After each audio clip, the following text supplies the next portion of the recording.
Hey, you over there?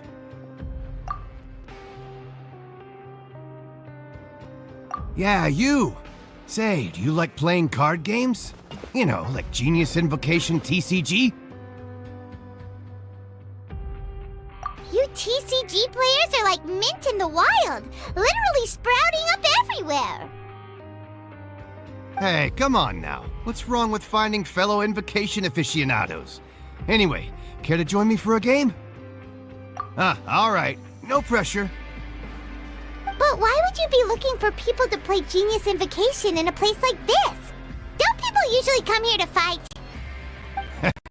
Whether you're throwing down cards or throwing punches, it's all a competition, isn't it? It's all the same in my eyes. There are lots of card players here in the fortress. When I saw you, I immediately thought, hey, even outsiders from other nations play cards. So I came over to say hi. Sure.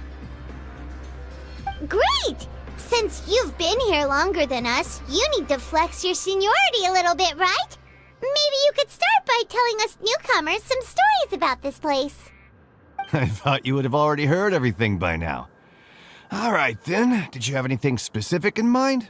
Or do you want me to just pick a topic? Why don't you pick? We'll let you know if we've heard it already. All right. Have you heard any strange rumors since you've arrived? Ben, did you know that there are some people who are always gossiping over in the corner? There are two guys who are always skulking around in the corners of corridors gossiping. The bigger guy is Quisto, and the skinny one is Lavaroon. People call them the Bombshell Bros. I never really found their gossip very mind-blowing. It's pretty much just the same stuff that I hear about when I'm at work every day. If you're interested, you can go talk with them. They tend to talk a lot of nonsense, but they aren't exactly bad. Good to know. Do you have anything else to tell us? Let me think. Sounds like you want to hear something a little more tantalizing. Oh, did you know that the Duke was also a convict in the fortress of Meripede before? Huh? Wait, are you serious? That's right. The Duke was an inmate just like you and me. Seems he was exiled here for committing some crime. Who knows how he ended up rising up to become the warden, though. To go from an ordinary inmate to becoming the manager of the whole place? I'm not gonna lie, I kinda respect that. A forbidden zone? Sounds like something that someone just made up. I've never heard of that. Where did you hear about it? It's just a rumor we've been hearing, but no worries if you've never heard of it. Do you have anything else you can tell us? Anything else? Not that I can think of, but I'll be sure to tell you anything interesting I hear next time. You'll have to play a game of Genius Invocation with me first, though.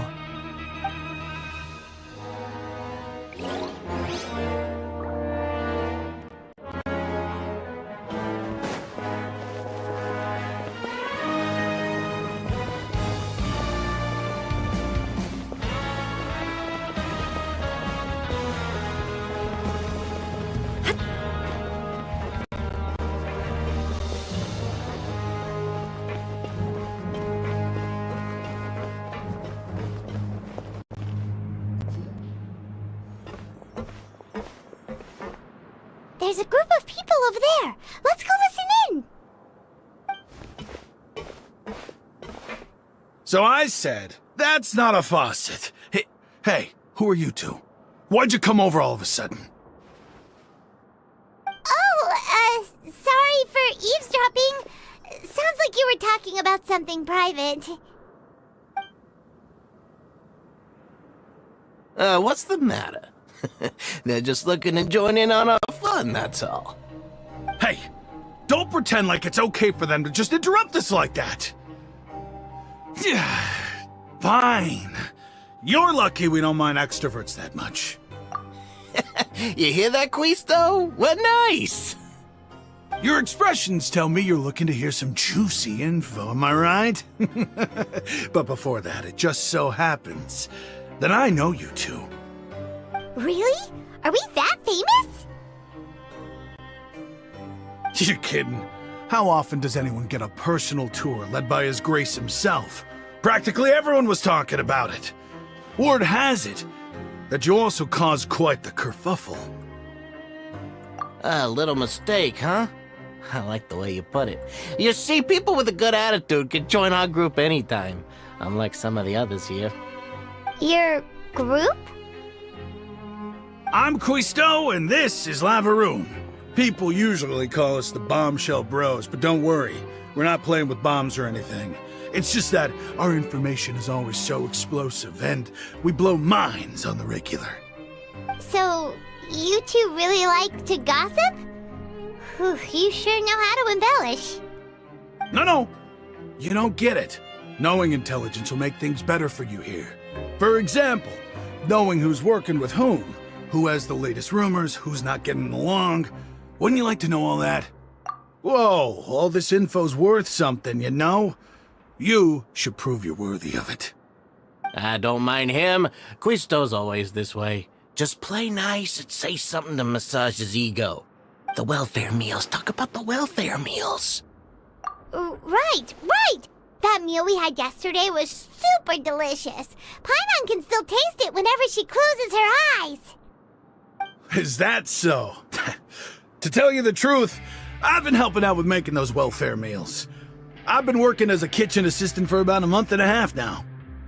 Oh, so you're the one who made those delicious steaks. Amazing. You could be a professional chef. You are correct. I am a true professional. In fact, I even went to culinary school. But enough about that. Since you like my cooking, I guess that means we share similar tastes. Listen carefully.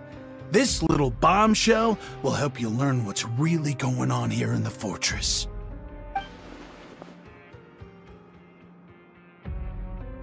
Listen, kids.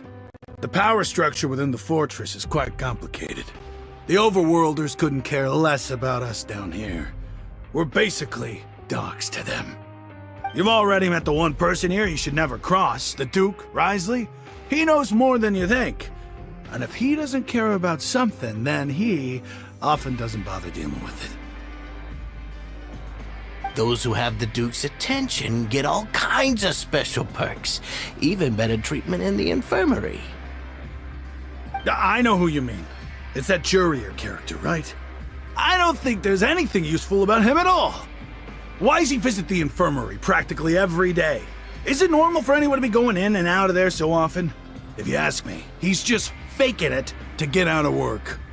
But did you know that Jurier was a talented researcher from the Fontaine Research Institute before he came here? There's no denying that. I don't care if he was a researcher that could turn dirt into Mora. Once you're in the fortress of Meripede, you're just another inmate like everybody else. Speaking of which, the last time I saw him, he was passing by in the corridor with Lorvine. I also heard they started arguing in the library and got into a fight, right? Guess that's just how terrible of a guy he is. You mean he hit a woman? Wow, I never imagined he was that bad. But that Lorvine's also quite the odd one, you know? She's always gabbing away, got into a fight with a man, and she also got sent to the infirmary. Come to think of it, I always see her going to the sick bay every couple of days, too. Huh. Wait a second. You don't think? Do you think could it be that they're secretly meeting there to go on dates? But it's really hard to imagine. After all, I do remember seeing Lorvine beat Juria to a pulp that one time. And we might be overthinking things.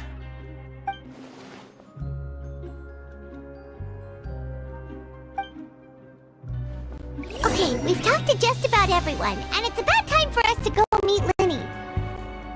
According to the card he left us, we should go meet him in the production zone.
Inactivity serves no purpose whatsoever.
Huh?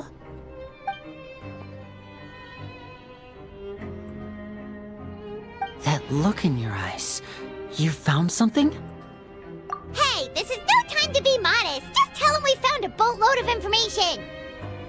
Oh, as expected of the legendary duo, you have my full and undivided attention. Huh. I'd have never guessed that myself. The rumors swirling about this place are unreliable after all, and Master Child probably went missing because he found a way out. He is a harbinger after all. I suppose he's much more resourceful than I initially gave him credit for. Unfortunately, this isn't enough for our final report to Father. We need to find out Master Child's exact whereabouts. Father told me that even though Master Child said he was just coming to Fontaine for a vacation, he actually had some personal reasons. His agenda might be linked to his disappearance. His escape route is already flooded, so we'll have to task someone with professional diving skills to chase after him. Well, when you put it that way, it's obvious that only Fremine would be up to the task. Bingo! Is he around? He's working today. Coming here as a group would have attracted too much attention. I'll talk to him about it later. It's the least I can do. We're all in this together, so it's only fair for us to fulfill our end of the bargain. Honestly, I'm far more impressed by you guys managing to collect all this information right under Risley's watchful eyes.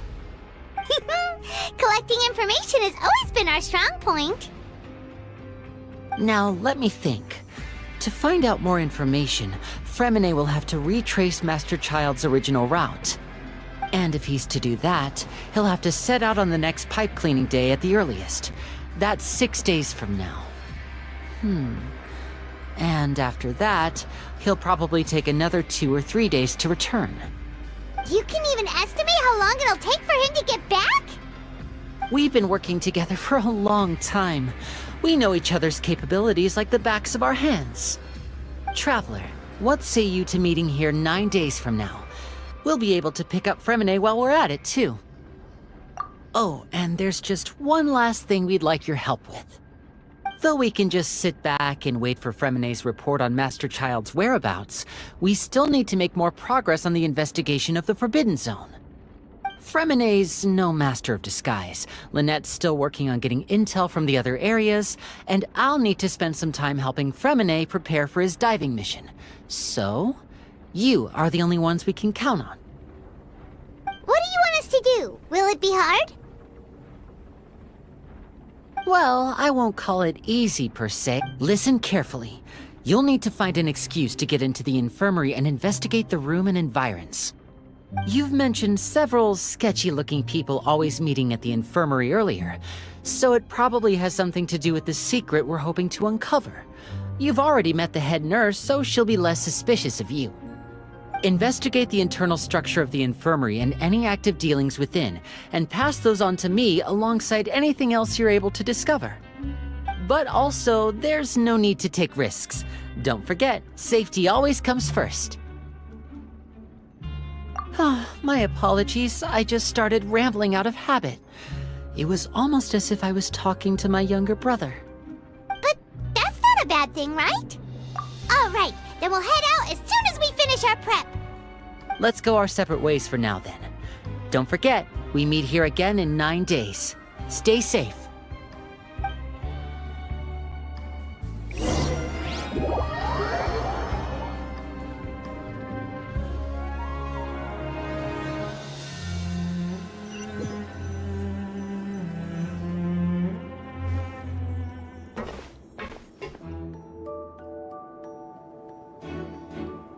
Hey, stay here for now. Paimon will take a peek. There seem to be several people inside.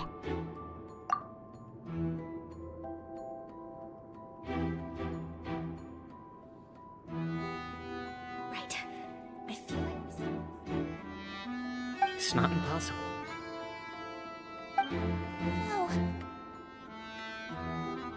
Oh. It's a bit hard to understand them from here, so why don't we just try to talk to them in person? Let's go as soon as you're ready.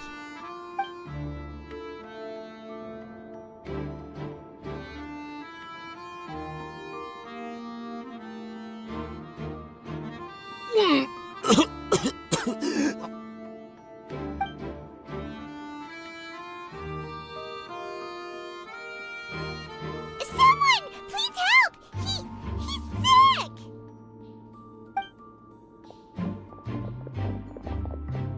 Whoa, are you okay? Oh my! What's wrong, little one? There's no need to panic. Take a deep breath before you begin. The traveler started complaining of a stomachache, and then nausea, and then collapsed onto the ground. Paimon doesn't know what to do! Freezing limbs, twitching fingers, and pale complexion? Could it be poison? Let me take a look. Please, lie down over here. Don't worry, I'll get you to the bed safely. Here, hold on to my shoulder and walk slowly.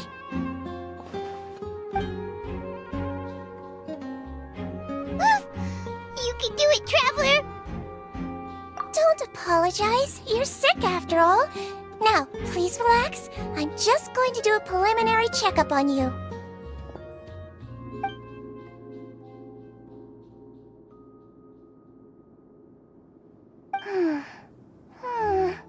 My checkup has confirmed confirm that he's not in any mortal danger. That's our worst fear out of the way. Eh? Oh, that's good. But... I'll continue my diagnosis of the patient now. Please, relax and take a deep breath.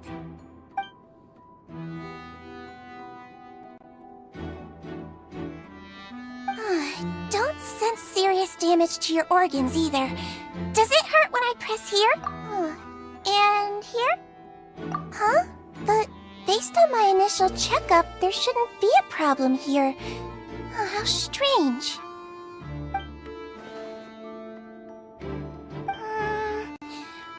What about here? Does this hurt? Oh. I understand. So that's what it is. I think you just ate something that disagreed with you. That's all. Nothing too serious. Outside of a pretty bad stomachache when it decides to act up. So that's what it is. Thank goodness it's not anything more serious. And there have been other inmates complaining about the food recently. I'll inform our head chef, Mr. Woolsey, of this problem as soon as possible. Congratulations! The health risk is incredibly low, so you should recover within a couple days. Why don't you take a rest here while I go get some medicine for you? Miss Levine, I'll have to trouble you to help me look after this new patient while I'm gone. Very well. And she hopped away just like that.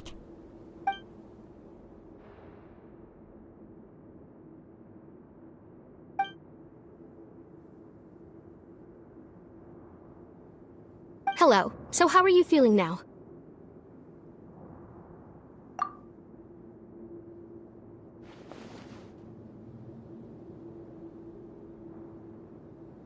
His stomach ache's really bad. He was stumbling about the whole... If Miss Sijuin says it's not a serious problem, then there's no need to worry. But it also looks like she's the only medic you've got down here. Well, that's true. What do you mean, that's true? That's really misrepresenting the situation. Of course I can't speak for the whole fortress, but it's not like everyone imprisoned here is useless, you know? Though they may have committed crimes and gotten locked up here as a result, they still know a thing or two about medicine, and they help Miss Sijuin take care of the sick and injured. Yeah, you're right. But did you have to lecture me about it in front of another patient? Aren't you a patient too? Where did all your energy come from? That's correct. Sorry, I got a bit ahead of myself. Are you two also sick? We've been sick a while. I come back every once in a while for checkups, and to pick up the medicines Miss Sijuin prescribes for us. That's just the nature of chronic illnesses. As for her... you could say she fancies herself as Miss Sijuin's capable helper because she learned a bit of medical knowledge ages ago. Please watch your mouth, Mr. Jurier. Don't forget that you are the primary reason I have frequent heart palpitations. Hey, don't start arguing now! Please, keep it civil at least!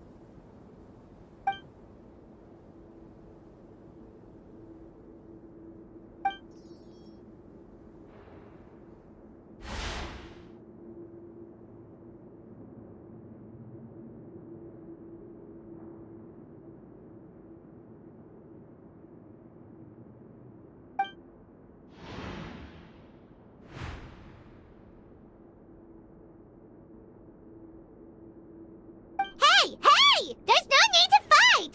Everyone will be released someday, so there's no need to argue over silly things like this! But... Release. It's way too early for us to even think about that.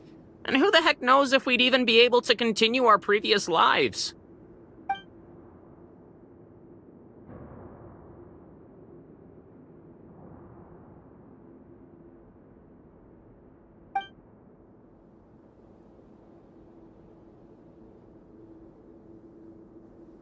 Please allow me to end this boring and useless conversation. Oh, and Mr. Jurier, I don't want to see your face here again anytime soon. And same to you, Miss Lorvine. Anyway, that was more than enough rest for me, so I'm going to get out of this excessively noisy place. See you later, everyone. He just slowly walked off like that? That's just what he's like. I'm sorry you had to see all of that. I'm Lorvine, and that's... Well, his name is Jurier, but I hope you'll never have cause to remember his name. You really can't stand him, huh? I mean, can you blame me?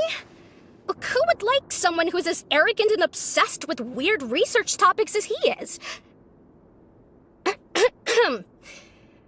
But there's no need to keep dwelling on him. I'll accompany you two for a while. Miss Zishwin should be back soon, and I'm sure you'll feel better as soon as you've had some of her medicine. No, it's nothing. I'm back! Did you rest like you promised? Thank you for getting our medicine, Miss Zishwin. Did you all cooperate with your bed rest? I trust that nobody got up to walk around. Good. Here, this should be 2 days' worth of medicine for you. Take 1 pill now, and then continue your bed rest.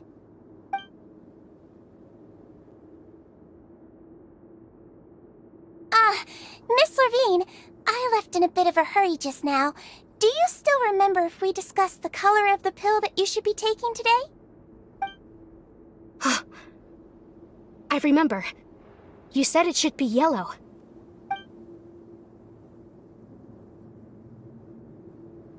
Yellow, huh?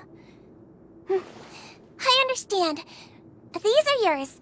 Please, make sure to go to bed early after taking them tonight. You'll benefit from a good night's sleep. All right, then I'll also be on my way now. I hope you feel better soon, too. See ya! I'm going to fill out your medical record now. You're widely known as the Traveler, right? I just want to double-check a few details, if that's all right with you. Those two made quite the commotion just now, so why don't we let the Traveler rest? Paimon can answer the questions instead. So his primary symptoms are abdominal pain with secondary symptoms of nausea. Is there anything else? That's it. All right then. Is there anything we should know besides to take the meds? No, his base constitution is quite good, so I'm sure he'll recover quite quickly after taking the medicine. Please, make sure to stick to bland or less stimulating foods, and don't stay up too late at night. Got it. Paimon will hold the Traveler to that for sure.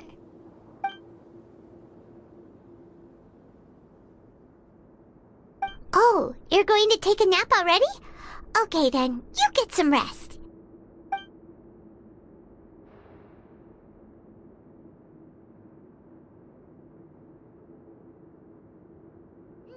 We've been to lots of places together.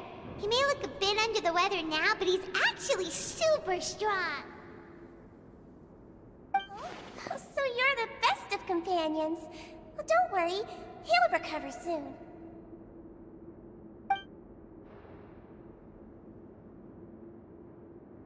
You're awake. How do you feel? You slept for a really long time, but we never left. Well, now you can go back without a worry in the world. Remember to take your meds regularly, and remember bland foods.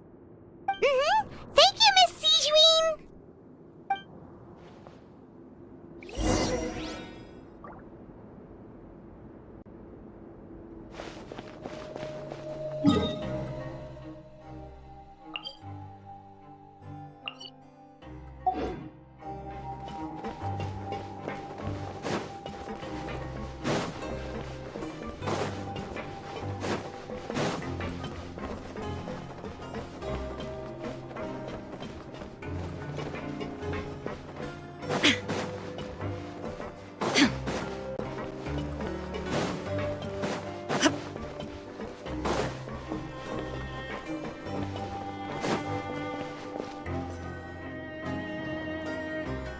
Are something. To be able to fall asleep like that and even sleep talk the entire time, you scared Paimon half to death! No, but you kept mumbling things along the lines of, Pyron, don't take my grilled fish, and put down the Adeptus Temptation now! Paimon talked with Sigewinne the entire time you were asleep. She seems like she's just a sincere nurse, and Paimon didn't notice anything unusual in the room. Are you sure we're not going off track with the infirmary?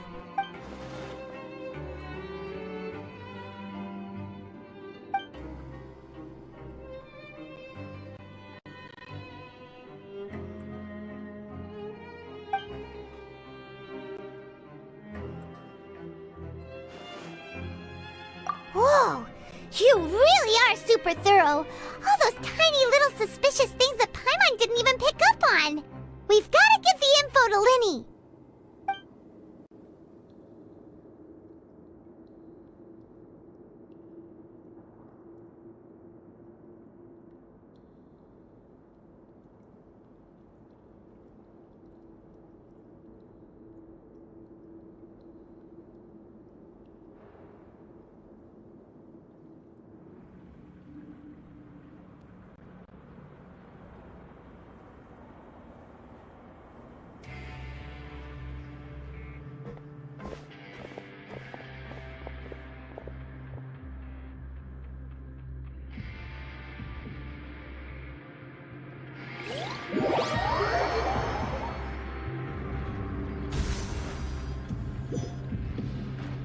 Today's the day! Let's go meet up with Linny!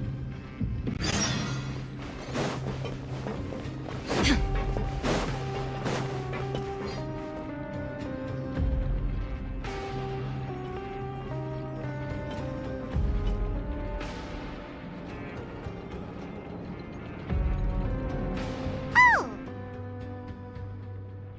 Hmm?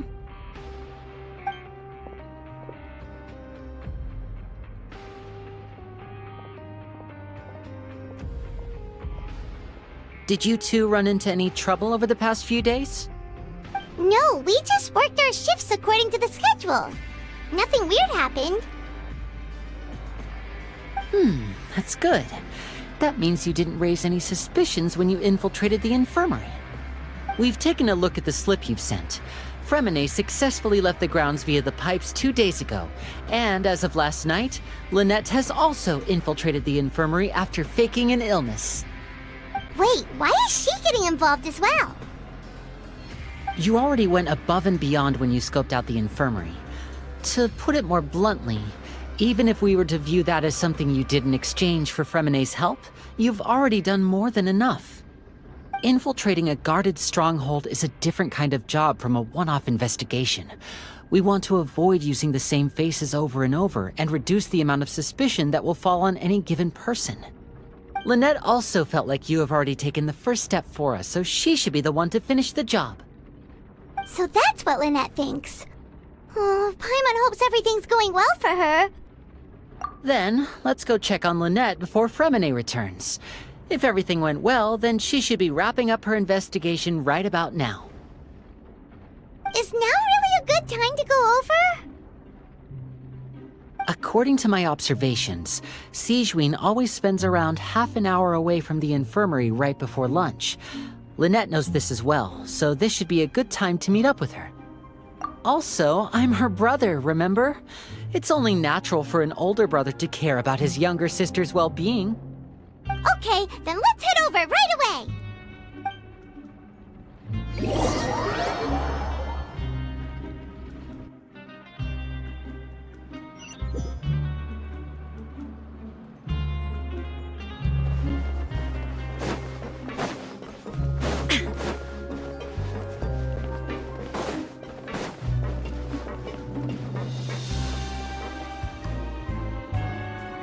Lynette should be here right now. Huh. Strange. Lynette? As expected, Sigewinne isn't here, but why isn't Lynette here? No, Lynette rarely deviates from the plan. We agreed that if she were to make changes on the fly, she'd find a way to let me know. Unless... Let's see if there are any clues around here. We can look while we wait for her. Who knows? Maybe she'll be back soon. Okay.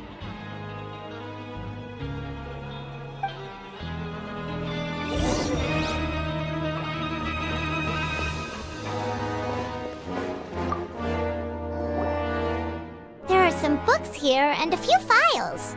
They all look like medical records. Advanced nursing, how to raise the spirit of your patients, a quick guide to the psychology of emotions, and the meaning of laughter. These sure are some interesting books. Who knew Sijuin would be interested in these kinds of things? She even has books on understanding people's motivations and feelings. Is it because she's a Melazine? Or does she have a need to understand her patient's emotional state? Seems quite normal to me. These are skills that would come in handy for a nurse from time to time.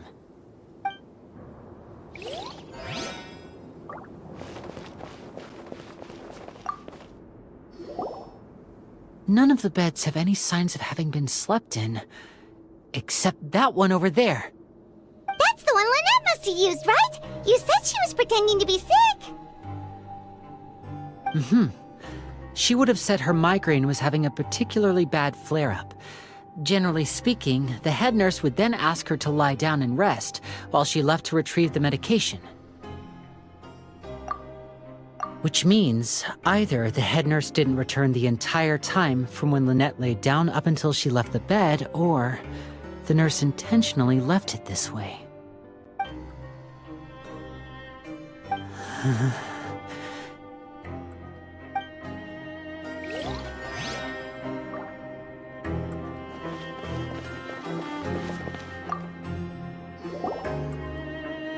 This is it! We saw it before! Wait, this thing?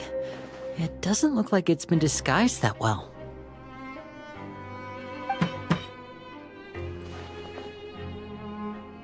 The space behind it is empty. From its size, I don't think it's an entrance that is meant to be taken apart. There's probably a mechanism around here somewhere. Could Lynette have tried to get inside? But if that's the case, she would have contacted me for sure.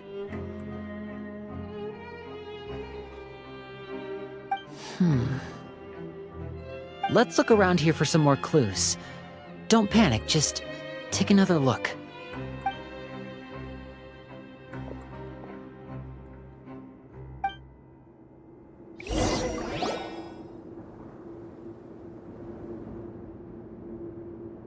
Hey, you guys, there's a slip of paper over here! A slip of paper? It's right over here, and there's a bunch written on it too. It reads, "Out of respect for your usual practices, I'll use a piece of paper or card as the medium to pass on my message. You may consider this as me giving you my best regards." This is... Is that all? The back. This is... Show me! Now!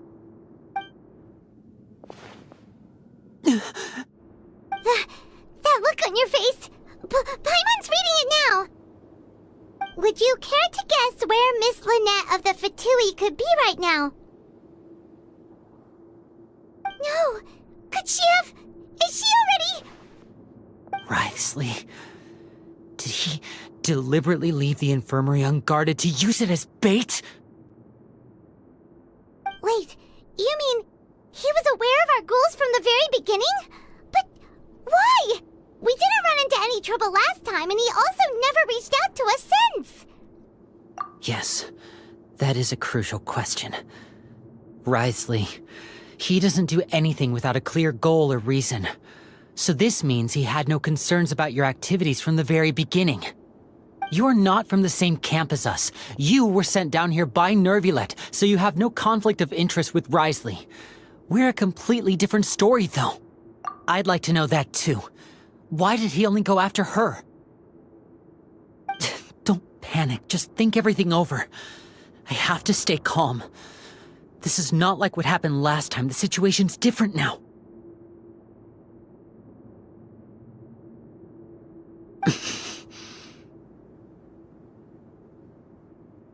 Wait, you're right. Wait, but that means... fact that Fremine was able to leave the grounds, could Wriothesley have let him go as well? But what does he gain by letting Fremine leave like that?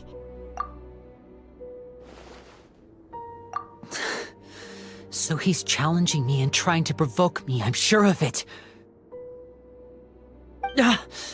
We never should have sent out Fremine. We had to go through all that trouble to find an opening to sneak him around the guards and into the pipe, and we even thought luck was on our side. If Wriothesley let him leave on purpose, then he's probably in a terrible spot now as well.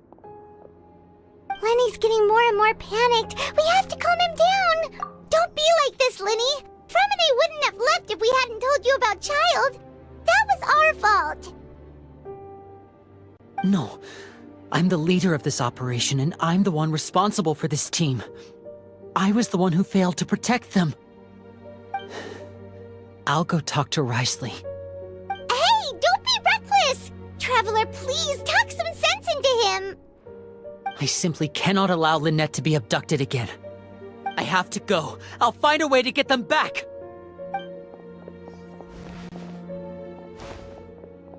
He's rushed out the door! After him!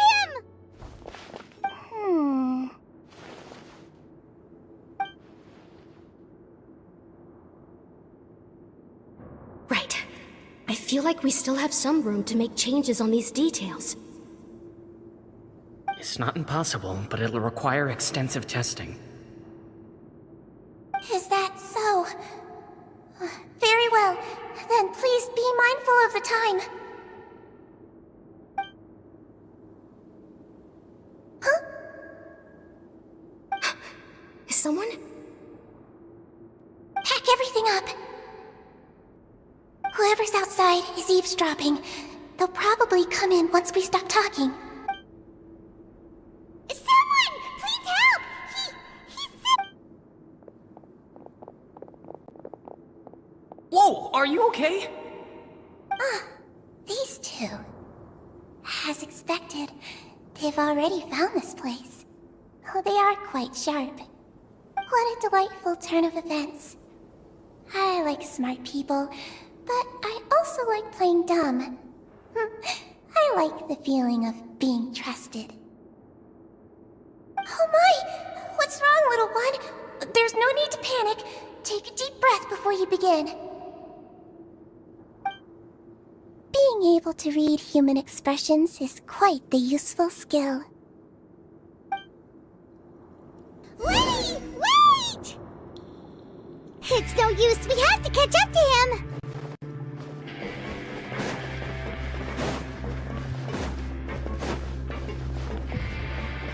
He's already out of sight! How is he so fast? Let's go head him off at Wriothesley's office!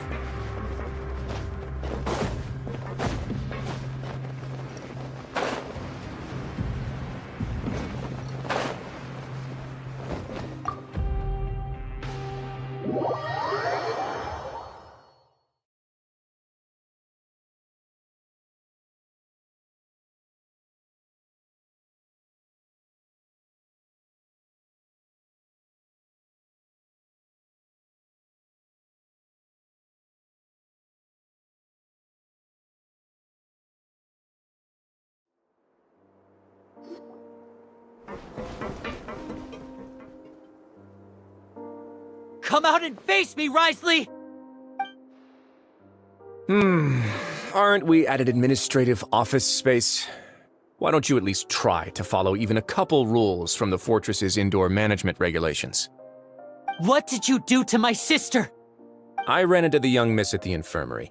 I'd heard that she was suffering from quite the migraine, so I decided to invite her over for a cup of tea. I do have some teas in my collection that can work wonders against such an illness. Stop joking around! Where did you take my siblings? I have also heard that your performances are quite the spectacle. Miss Lynette would sometimes enter a box filled with water, only to emerge the next second from another place altogether. Maybe she'll appear behind you right now if you were to turn your head. Is he trying to trick me into turning my head? No, he's probably not looking to attack me right now. All of the hostages are in his hands, and he's even in the mood for small talk. That means Lynette is probably still alive. You knew we were investigating the infirmary from the start, so you deliberately aroused the Traveler's suspicions and baited us into continuing our investigation, just so that you'd be able to kidnap Lynette. As for Fremine, no, you probably didn't even interfere with Child's escape. You let him go, so you could purge the Fatui members that we had planted into your ranks. There was no need to do so. The Fortress of Meripede is a pretty pleasant place. Most people enjoy their lives here. The only ones who act differently are those with personal agendas. It was quite easy to identify your colleagues. You removed our original members and spread the news of Child's escape so Father would assign our team to come down and investigate. Fremine has also fallen into your hands, right? If you're oh so omnipotent and so in control, why would you need hostages? One correction. Lynette is in my hands right now, but Fremine is not. He's not? What do you really want? Lenny! Oh, wonderful. Everyone is here, so I'll only need to say this once. Thank you so much for cooperating with me. Eager and to the point, I see. Alas, only Miss Lynette is currently having a cup of the fortress's finest tea. Although, as per your original plan, Mr. Fremine should also have returned to the fortress by now. But he has neither shown up within my gates, nor has he been taken into any kind of custody. So where do you think he may be right now? Wait, you can't mean... You locked him outside in the sea? I closed the fortress's gate to the outside world. That's all. Fremine's a star diver, so he should be fine, right? No, we're still here, so he'd definitely try to find a way to come back for us. So we can't assume he might have made a break for the surface. But why would I do this, you may be asking? To have an audience with you, of course. My intel tells me that Mr. Linney is a great magician, so it's only natural for me to want to have some cards of my own when it comes to negotiating.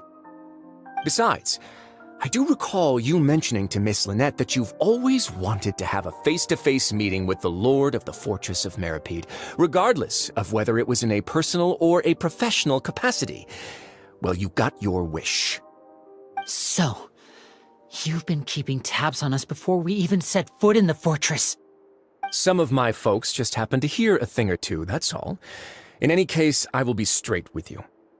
I was willing to play dumb and turn a blind eye, so we had a pleasant few days playing games together here. But once you started focusing on the Forbidden Zone, all of that changed. Mr. Linney, the cards are stacked against you right now. Miss Lynette is in my hands, and Mr. Fremine is still slowly being pickled out there in the brine. You know just as well as I that he cannot last out there forever. You need do but one thing to guarantee their safety. I would like you to contact your superior, and ideally invite her over for a cup of tea with me. You want to see Father? But why should she bother giving you an audience? Well, if she cares for the well-being of her dearest children, she should have plenty of motivation to join me for a parents' evening. I've heard that the bonds between the members of the House of the Hearth are like the bonds of family. I don't see why she would refuse. Why did you think Father sent us to handle the Fortress of Meripede? This place is basically a no-man's land. It wouldn't be fitting for anyone as important as a harbinger like Father to come here in person. Oh, I see. So it's because she doesn't care for my place here. That's such a shame. After all, I've amassed quite the tea collection. I was looking forward to sharing it with her. Both Monsieur Neuvillette and Lady Farina have already received many samples as gifts. Was this the extent of your master plan to get to Father? No matter how much pressure you may put on me, I won't allow you to use us to blackmail her. You people really are difficult to get along with. All I'm asking for is a face-to-face conversation. Does she truly have no interest in the fortress's secret? Mr. Linney, you have one last chance to invite your father here. If you refuse... Lenny! Instead of asking why I'm doing this, why don't you try to see things from my perspective for a second? From the very beginning, the Fatui has been actively infiltrating my fortress. I gave you a warning by cutting off the first few operatives I found, but that only caused you to double down. Had you given up on the fortress then and there, I'd have no reason to want to talk. Mr. Fremenet left the fortress on his own, and Miss Lynette tried to pry out my secrets right in front of me. No matter how you look at it, the responsibility for this falls on you. I shouldn't ask Father to do anything because of us. 6, 5... Wait, 2, 1. Time's up. It really is a shame, Mr. Linney. Risley! Negotiations have broken down. Please leave, ladies and gentlemen. It's time for my afternoon tea. Yeah, listen to the Traveler! If you can't talk to Linny, can you at least talk to us? You do realize that I'm only letting you go because of Neuvillette, yes? You're here helping him out, and I've already done my best to stay out of your way. But that doesn't mean you can just do whatever you want. The fortress may be small and remote, but it still has its own set of laws. Then how about this? Those who are capable deserve respect. You've spent quite some time investigating my home turf by now, so why don't you tell me a thing or two about what you found, I'll ask you 3 questions. Answer all of them correctly, and I'll agree to your request. Question 1.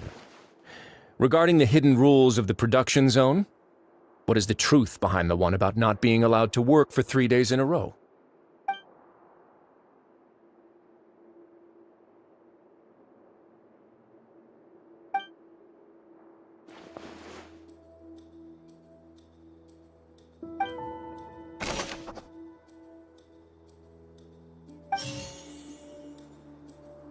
I've been told that the infirmary is always empty for the half hour just...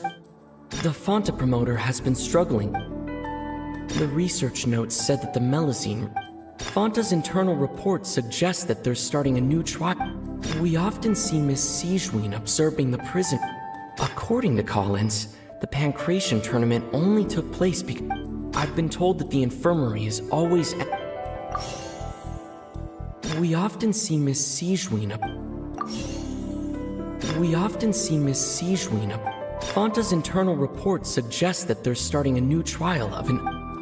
The research notes said that the Melusine race... The Fonta promoter has been struggling because he doesn't recognize... According to Collins, the Pancration tournament only took place because the Fonta promoter has been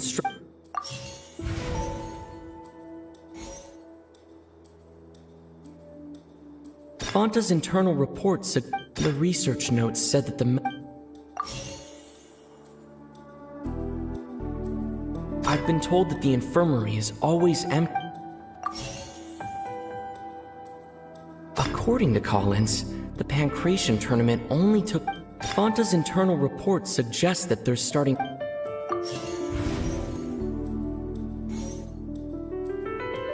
The Fonta promoter has been struggling because he doesn't recognize the real value of coupons. Meanwhile, the Duke believes that only idiots who don't understand...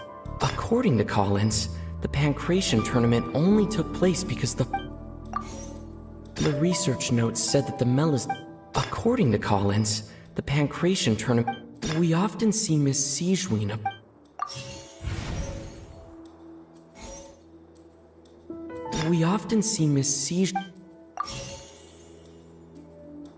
According to Collins...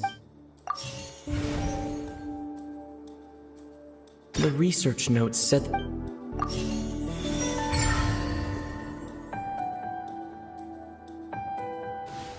So that's what's going on. Paimon understands it now. Who would have guessed?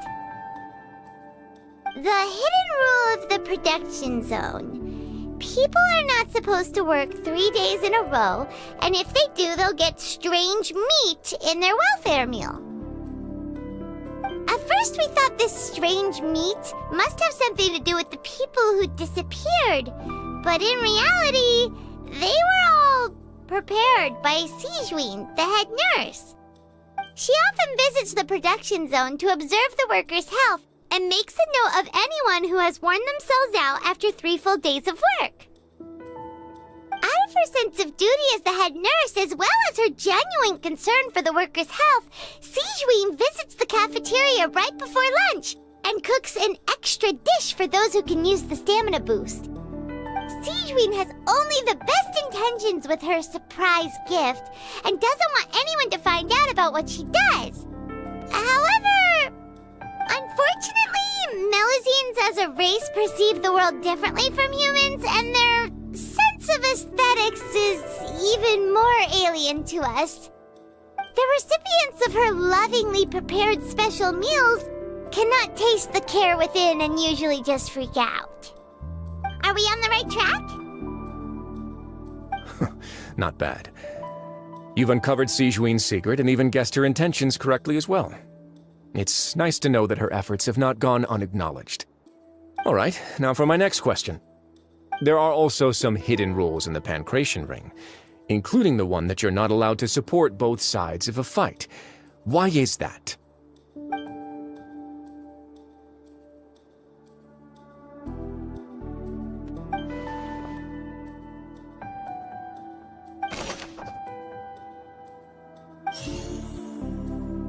I've been told that the infirmary is all...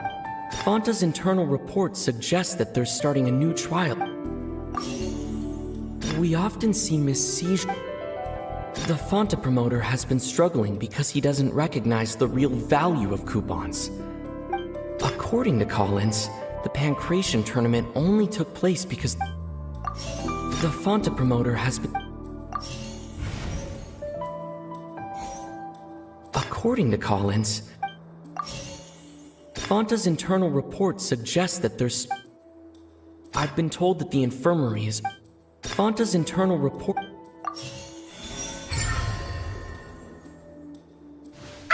Paimon gets this rule too now, so there really was nothing to be afraid of. That hidden rule of the Pancration Ring is about how, people are not supposed to bet on both boxers at the same time. And if they do, they'll receive a package containing a strange, blood-colored liquid. People get scared when they see it because they've subconsciously begun to associate it with the missing boxer. But really, it's just a bottle of the latest yet-to-be-named and packaged new Fanta trial product. A blood-red drink. It's no wonder even Fanta's own staff were questioning the company's decision-making. The company, facing backlash from its own staff, decided to try to trial the product on a smaller scale to see how it might be received by customers. They came to the fortress of Meropide and offered to sponsor the Pancration tournament so they could push their new product. But the Duke completely refused to even entertain the idea. The Duke, knowing how valuable coupons are in the fortress, knew that only total idiots who didn't understand their true value would bother buying a Fanta product here. And so, only those who proved their stupidity by being dumb enough to bet on 2 opposing sides of the same match were selected to receive the drinks. I acknowledge the effort you've put into bringing the truth of this mystery to light. Although, based on your description, that Fanta promoter is a bit too careless with his words, I may just reconsider my collaboration with the company. All right, and here's the final question. What's the secret behind our head nurse and all of her patients in the infirmary? Stop your cruel and pointless games, Risley! You know that we haven't finished our investigation, so there's no way we can answer the last question! The thought of sparing Lynette and Fremine never even crossed your mind! You'll pay for this! Ah! Lenny, are you alright? Oh, close one. I owe you, Sigeween. That was a fantastic shot. It was nothing, Your Grace. Sigeween? Though this gun may look like a toy, it's actually fully functional, as I just demonstrated. Sigeween...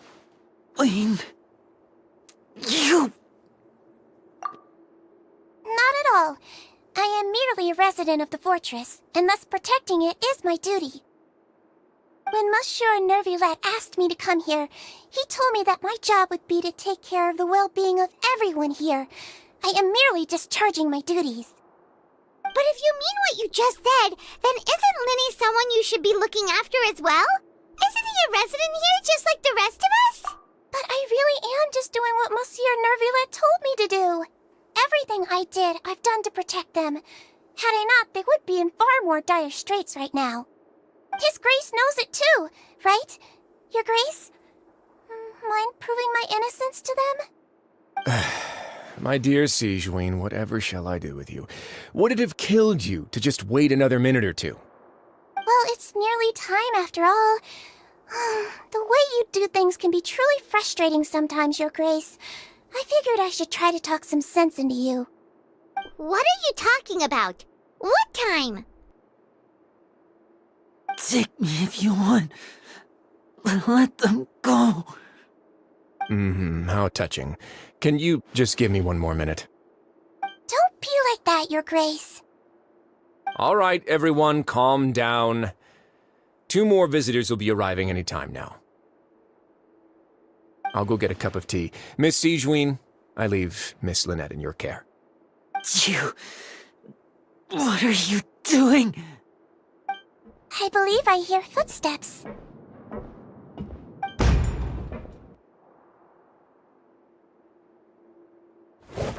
Some space, please. Ah, Miss Clarande. My door.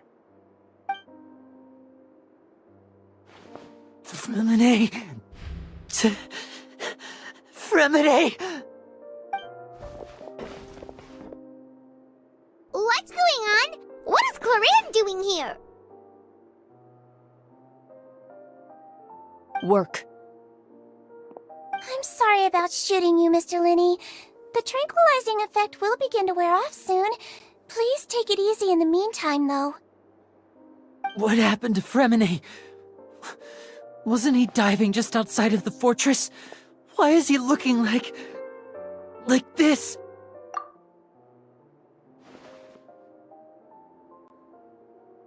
A flushed face, an accelerated pulse.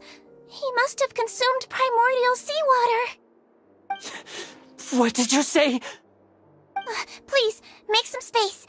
I'll need to give Mr. Fremine a more thorough checkup. Your Grace, I'll leave the rest to you. I'll talk to Clarande while you get Fremine to where he needs to be. Everything else can wait.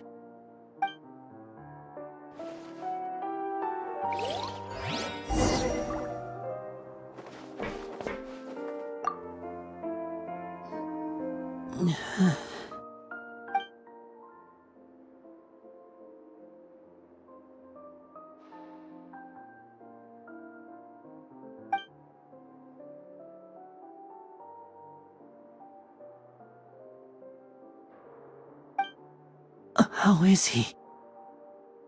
These symptoms are probably caused by an acute ingestion of a large amount of primordial seawater. Still, his condition is not critical.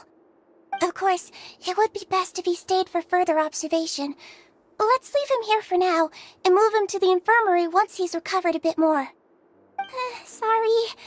I am aware that the infirmary may not be your favorite place in the world at the moment.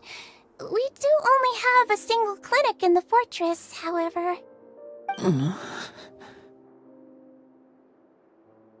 Why would he ingest a large amount of primordial seawater after leaving the fortress? How could that possibly happen? Please, look after Mr. Fremine for the moment. I'll go fetch some medicine and a respirator. Oh, I'll bring Miss Lynette back with me. Where is she? How is she right now? Oh, she just took a nap in an empty room after I tranquilized her. If my calculations are correct, she should also be waking up right around now. You might not believe me, but His Grace and I actually made some snacks and tea for her.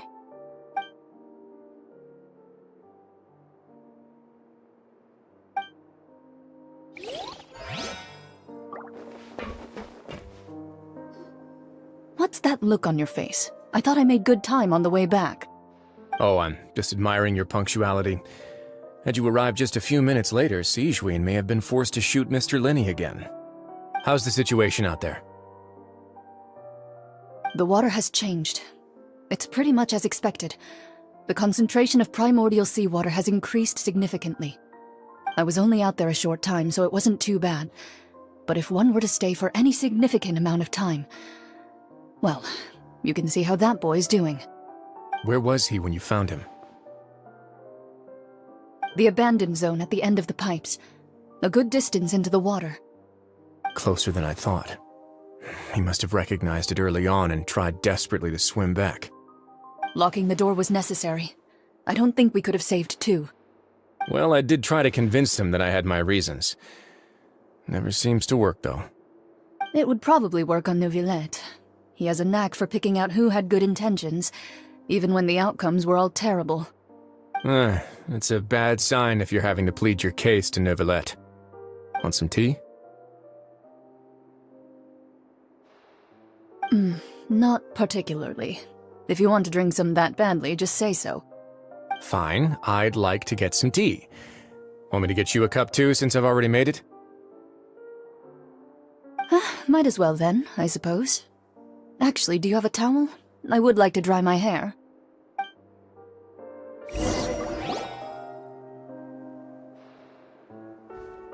Lenny, are you okay? I'll be fine. They're all here now. Don't worry about me. Are you sure? You don't look alright. My hands and feet are still a bit weak, but that's probably just the residual effects of the tranquilizer shot. I'm back, everyone. Lenny! Oh, Traveler, Paimon, you're here too. Freminet? Is he... He'll be fine. But for now, please help me lift him up.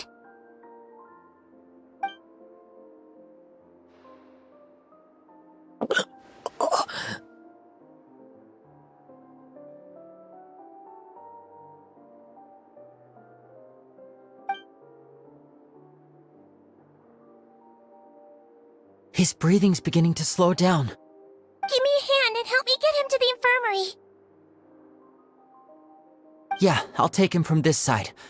Lynette, together? On it. Traveler, you seem pretty worried about him. Want to come with us?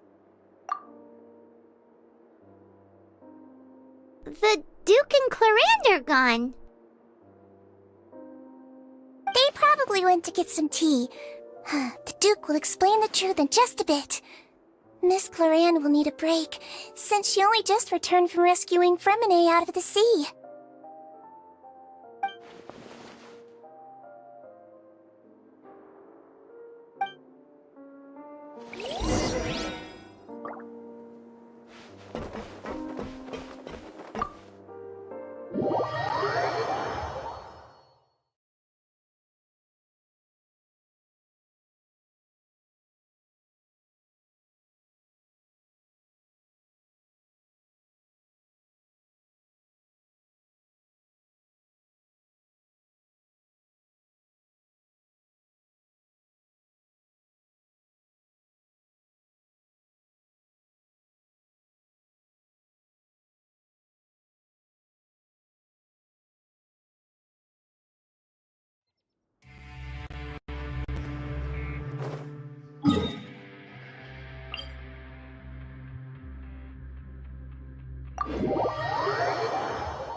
He's awake! Fremine, how do you feel? Lynette... We're all here. Where am I? The infirmary, at the Fortress of Meripede, Mr. Fremine, and you are no longer in any danger. How do you feel? Don't push yourself if you're not feeling up to it. Traveler... Paimon... It's been so long. The sea! There's something wrong with the seawater. Shh, it's okay. We can talk about it after you've recovered. No, listen to me. This is really serious. There's primordial seawater mixed into the regular seawater. I don't know why it's there, but no one should touch it. Pipes... Right, the pipes. It's all coming back to me now.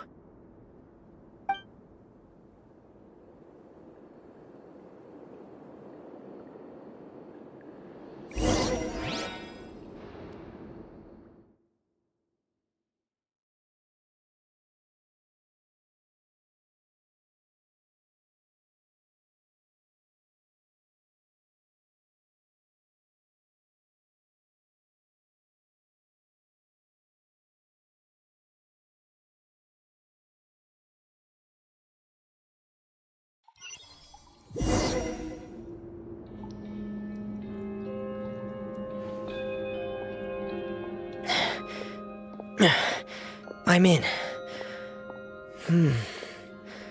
Seems like this pipe hasn't been used in a long time. It looks abandoned.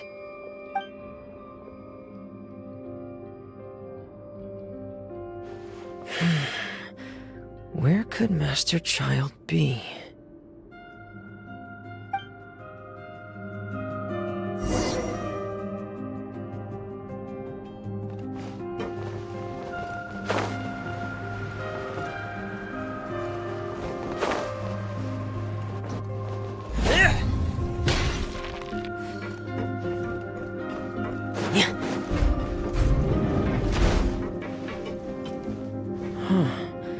This mechanism looks like it's been tampered with.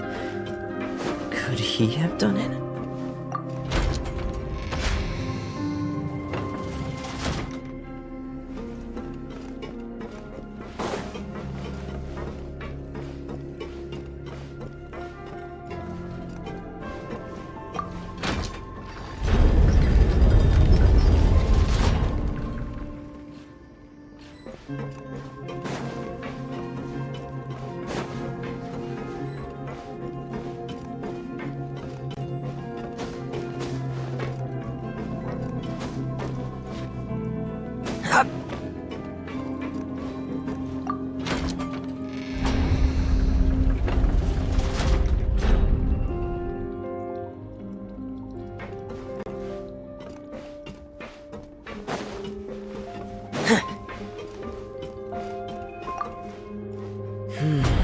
It's getting stuck on something.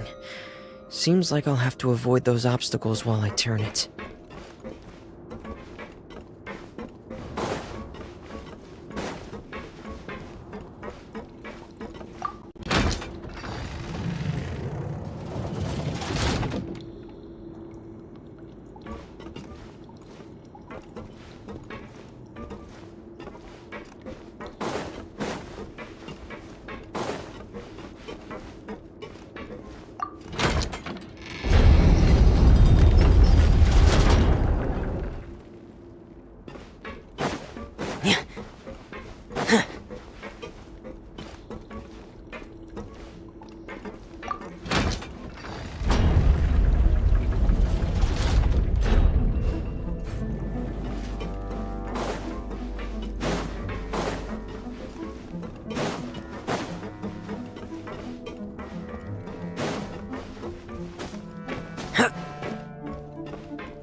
this is where the water starts. Okay. Master Child probably dived into the water. I'll go take a look as well.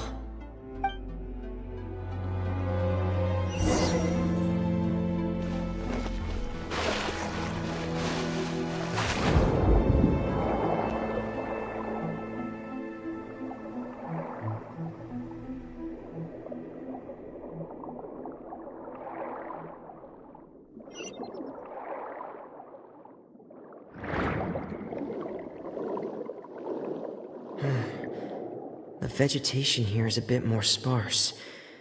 These traces aren't natural. A person must have left them, and recently. I should be going in the right direction. There are traces here too. I need to keep going. Huh? The traces are gone. But I don't see where he could have gone from here. Wait, what the?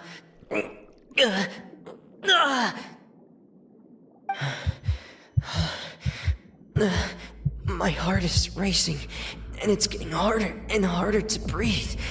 What's going on? No good. I have to get back. They still don't know anything about what's going on. If I turn back right now, I should still be able to make it.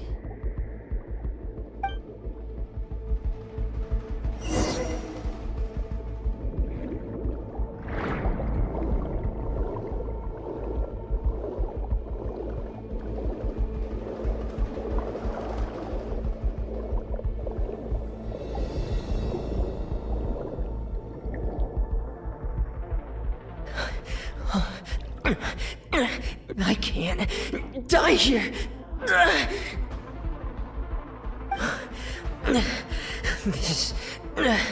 This is bad. I'm feeling worse and worse, and I'm still underwater.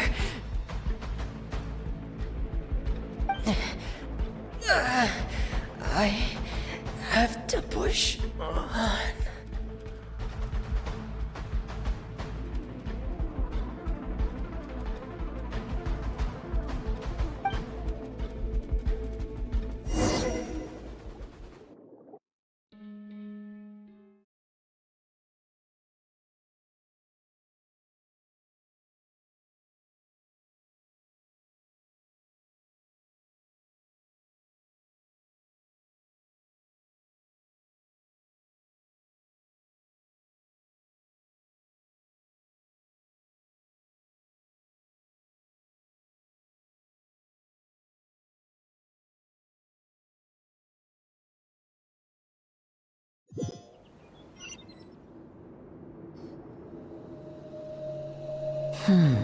So, in other words, the trail you were following vanished, and you had no idea where Master Child could have gone, but there was also no obvious place for him to have disappeared to.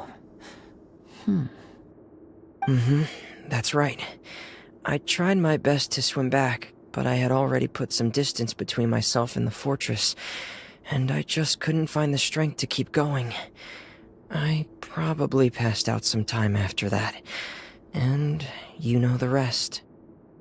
Miss Clarande brought you back, but we also don't know why she just suddenly appeared at the fortress, or why she went out to save you. Miss Clarande, you say? I must go thank her in person. You're still too weak for Monet. You can go after you've had some more rest. Miss Lynette is right. I believe Miss Clarande will stay here as a guest for another few days, so there's no need to hurry. A guest? Then I can assume Risley was the one who invited her to come down here? You should ask His Grace about that. He'll be able to explain better than me. Yeah, it's about time he actually told us what's going on. Wanna come with us, Lenny? No, please go on without me. I don't want to leave just yet. Lenny. The logical part of my brain is aware that we're safe right now, but I still can't bring myself to leave. both of you are just in danger. Understood. Then let's just sit together for a while. In that case, I'll leave the infirmary to you. The Traveler and I are going to head out for now. As long as you stay in here, I don't think you'll be disturbed. Thank you.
Excuse me!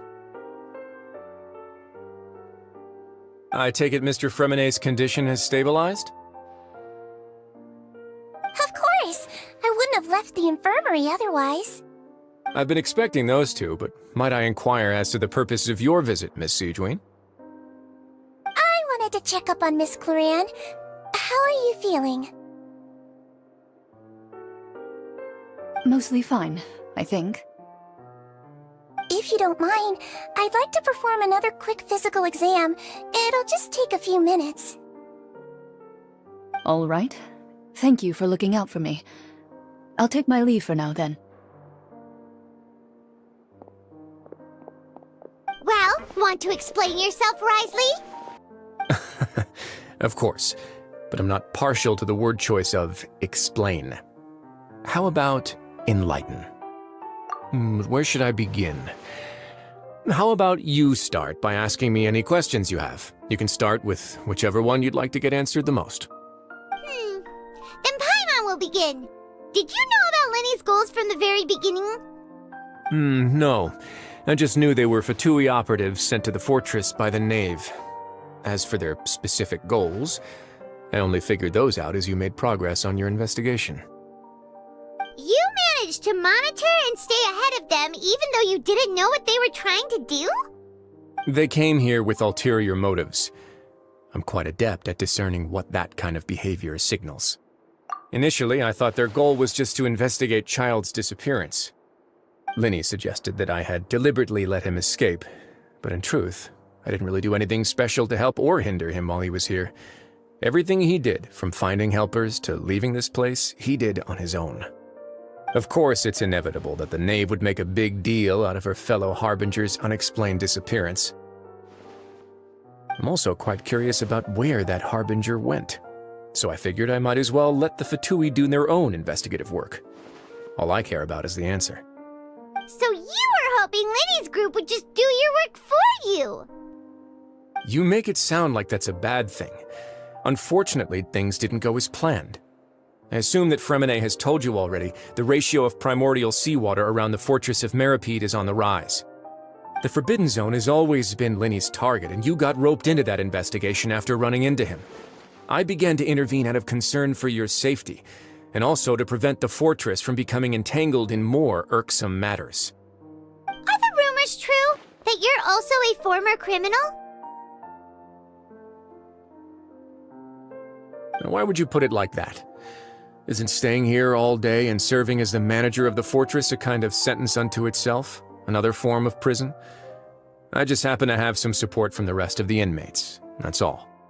Oh, right!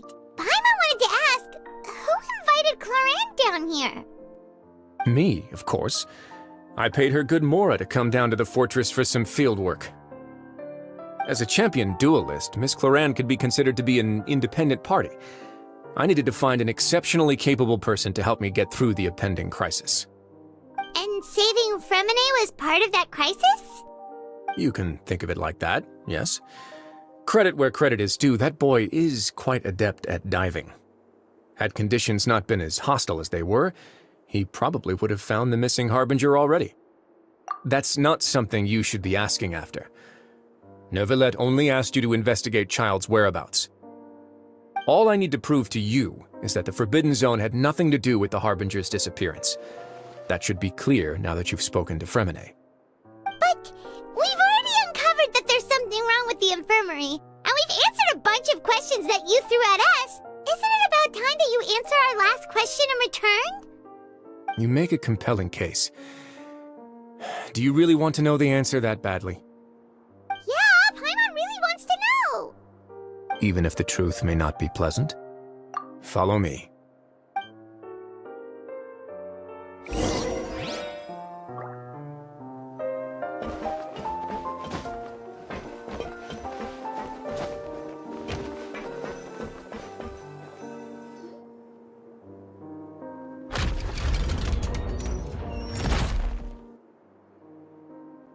There's a hidden door here? And a whole basement behind it? Huh. You're pretty good at hiding stuff, Risley. It seems you've forgotten just what kind of place the Fortress of Meripede is.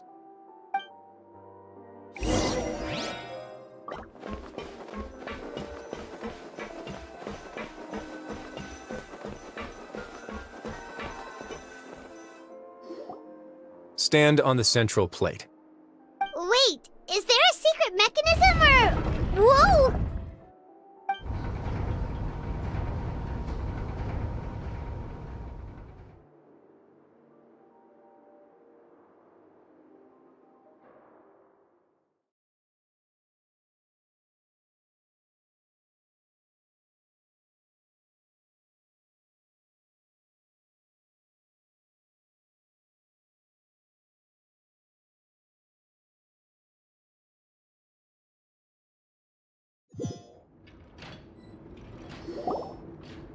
So, this is the Forbidden Zone? Honestly, for a place so well hidden, Paimon sure doesn't see anything special. What a huge door! There are 3 such isolation gates in total. Generally speaking, I'm the only one who's allowed to go inside. Hence the name Forbidden Zone. Am I correct to assume you're going to run on back and tell your little Fatui friends everything? Well, Paimon wasn't thinking of keeping anything from them. Well, I'd advise you wait until you've seen the whole truth of this place for yourself before deciding whether or not to tell them.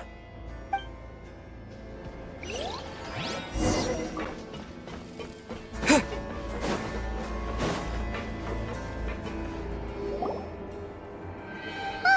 So there's a switch on the side.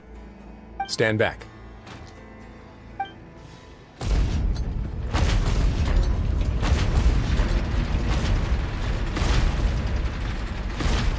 Whoa!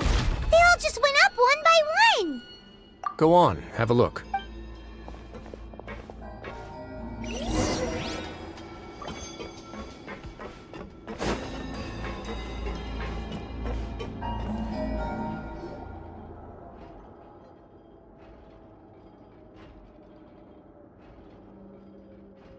I've been interested in what lies beyond that gate ever since I assumed leadership of the Fortress of Meripede.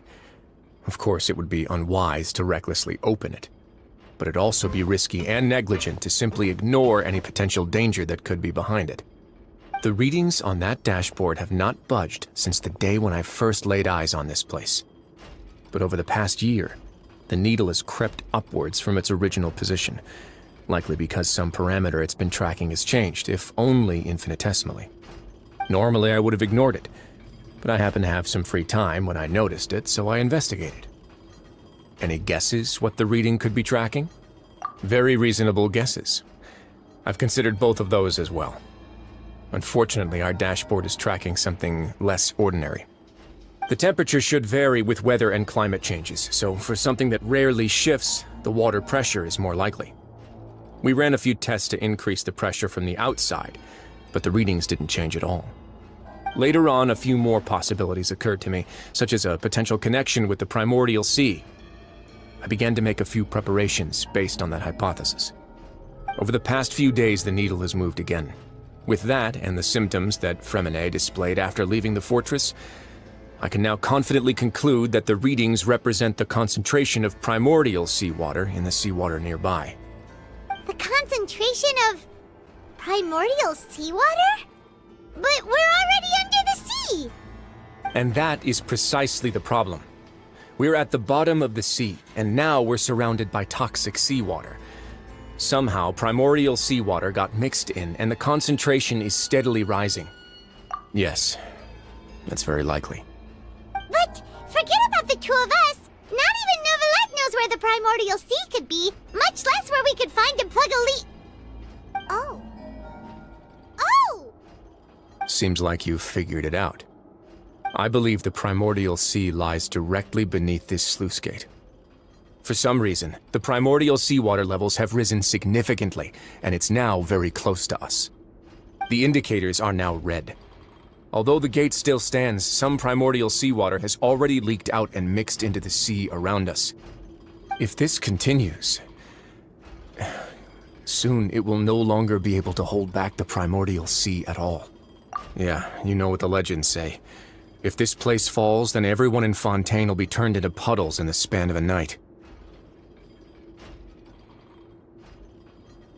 But that's just too weird! Why would the Fortress of Meripede be built right above a sluice gate for the primordial sea? Who built this place anyway? Your expression tells me you think this might be part of a vast, complicated conspiracy. To be honest, you might find the actual answer may be exceedingly boring. It's just that the secret of the Forbidden Zone had been long forgotten by the nation before I rediscovered it with my research. There's no single founder of the Fortress of Meripede in any traditional sense.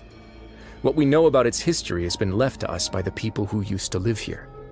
When the previous Hydro Archon Egeria ruled the land, all convicted criminals from Fontaine were exiled. The people drove the criminals away like a wolf pack chasing away the banished. The criminals received no sympathy of any kind from the people. They were exiled to the desolate seaside, where they experienced only pain, struggle, and the bone-chilling cold. Some of them began to repent, and prayed to the Hydro Archon, asking if there was still anything they could do. The Hydro Archon took pity on them, and said, "You may go guard my secret, deep underneath the waves." And so, leaning on the power of the Hydro Archon, they gathered underneath the sea and began to build a fortress. They became a community down there in the deeps, and over the years helped it to grow. As the number of exiles increased, more and more people joined the community. When the first group of exiles died, they left the yet unfinished fortress to their successors. The Hydro Archon continued to lend her support, allowing the fortress and what it stood for to continue growing ever larger. Before long, this dark underwater fortress became the sinner's only home. And with that, the people here stopped referring to the fortress as a prison. They saw themselves as repenting sinners who would regain their freedom once they had sufficiently redeemed themselves. But as time went on, people also realized that the fortress was a lonely place. Once they had gotten used to life here, they could no longer feel comfortable living in the overworld. Once they had finished serving their sentences, some people left and some others chose to stay. They'd find some idle position and let their withered souls fade away with the ancient secrets of the past. After many, many centuries, few people still remember the reason for the fortress's founding. Now they just see it as an integral pillar of Fontainian society, as the place where criminals deserve to be sent. Now and again, researchers manage to break one law or another and live out their days in the fortress. I learned all this from an elderly historian. Everyone else just thought he'd made it all up. But now you know every part of that history is true. Indeed. It's just as the prophecy says. If this gate fails, then everyone will be dissolved into the sea. To be frank, not really. But sadly, that hasn't stopped this prophecy from proving all too accurate. Prophecies are troublesome things. Just hearing one will create the first wave of panic. Seeing signs of it will bring about the second, and actually witnessing it in real time, the third. Let's go somewhere else. I want to show you something.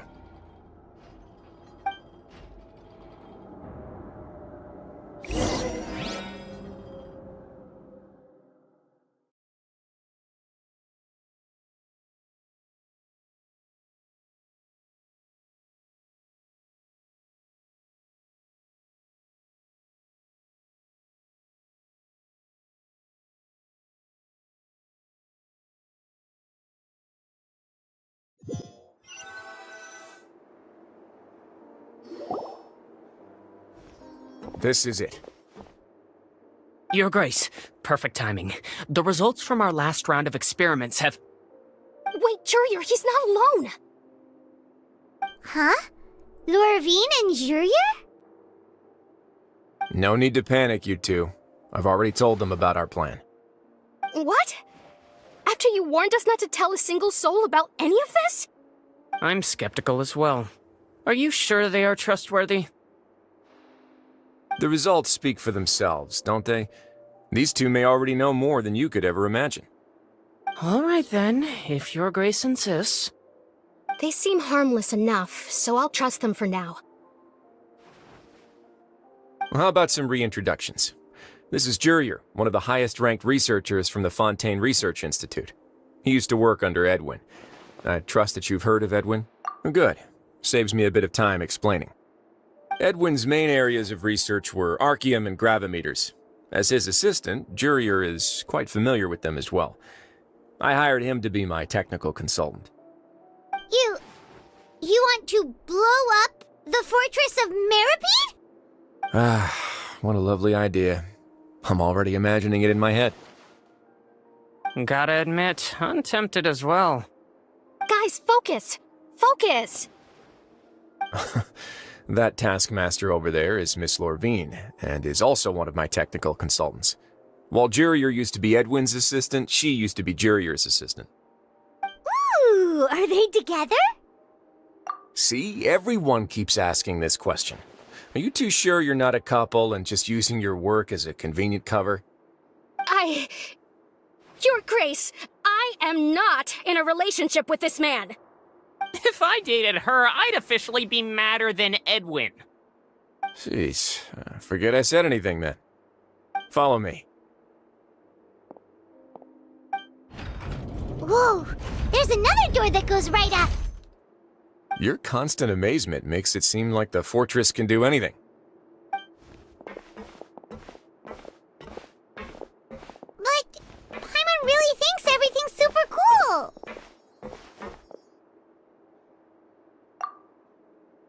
Well, let's spice it up a bit. And here you go.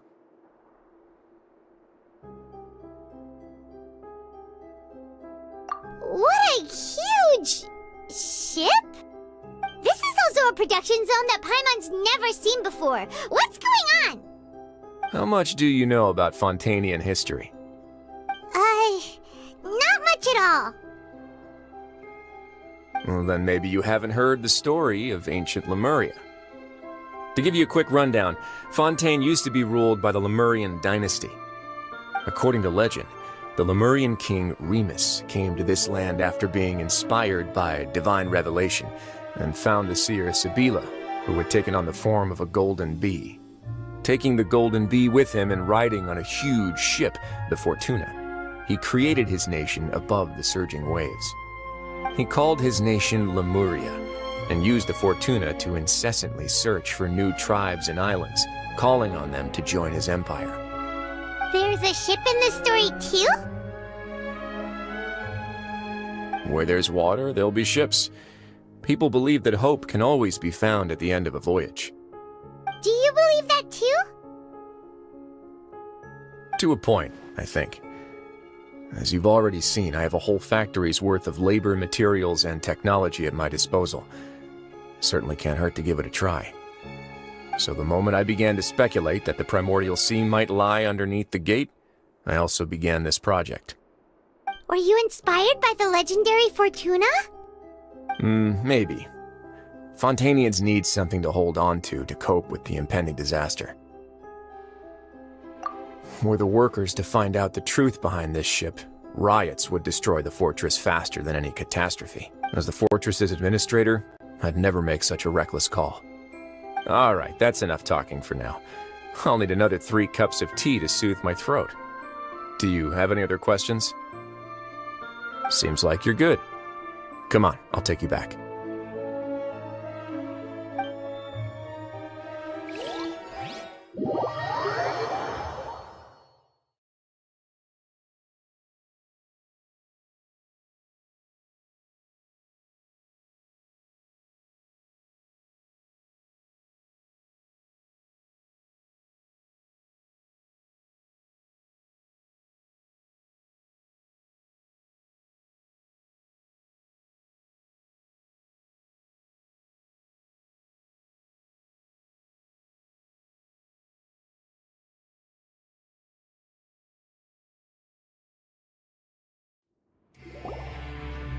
I'll leave you here for now. Oh, thank you so much. No worries. But don't forget, it's up to you whether or not you want to share what you just saw. What you do from here on out will likely affect those 3 as well.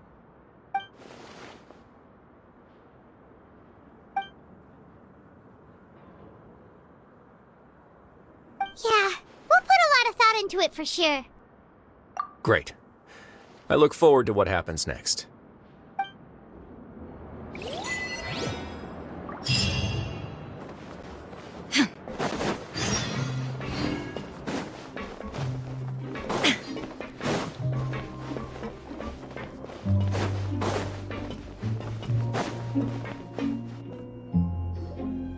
We're back!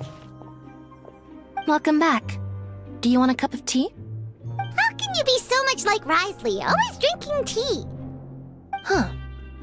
Actually, now that you mention it, I just remembered something now.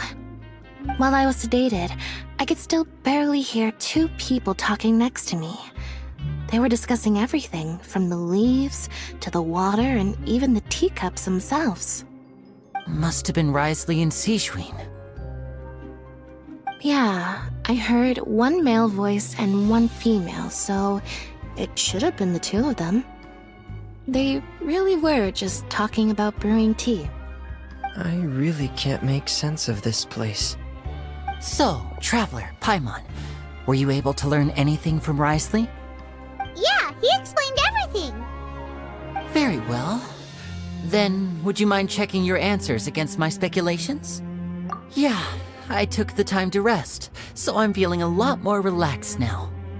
Nobody else is around, and Miss Sijween is also busy with something or other, so let's just talk here.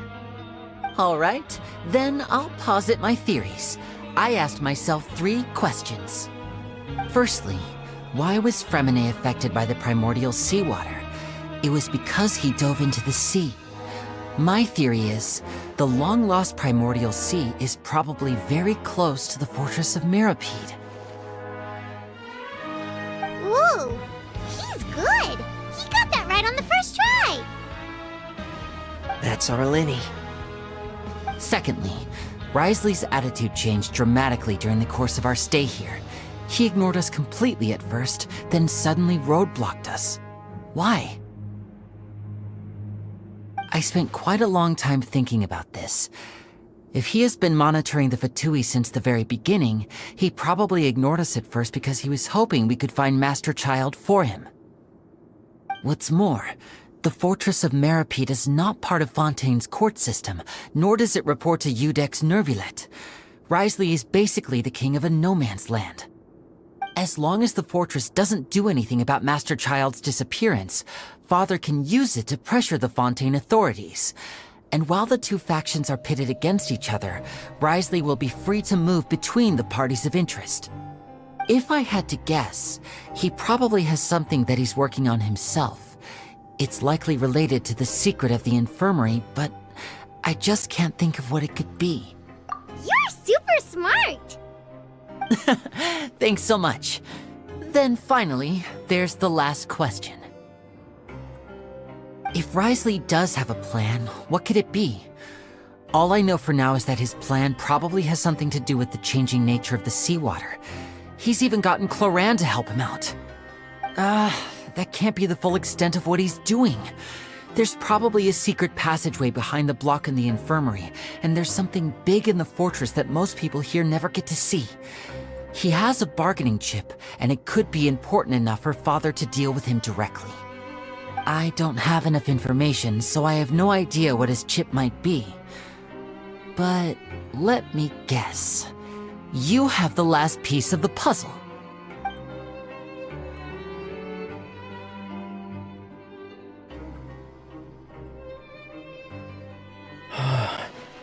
I can't believe it. The sea will engulf everyone. Just like the prophecy said. Could Risley have wanted to meet Father to figure out a way to deal with this crisis? If you remember, I once mentioned that Father sees the House of the Hearth as her base of operations, and she truly wants to resolve the crisis. But how could Risley have known that? Or perhaps he didn't know, and just wanted to bring Father over to his side? Which could be why he said he just wanted to negotiate. Yeah, that makes sense to me. I understand your concerns as well, Traveler. I'll figure out a way to pass this on to our father. No matter what, we're on your side. The two of you have already aided us far too much. We probably wouldn't be standing here right now if not for you.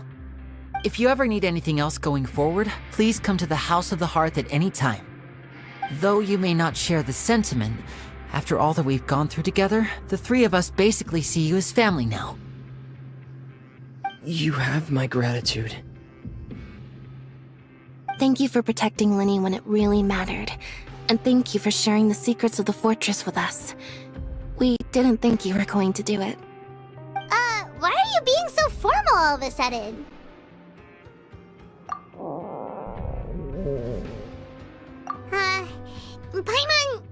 Paimon's hungry.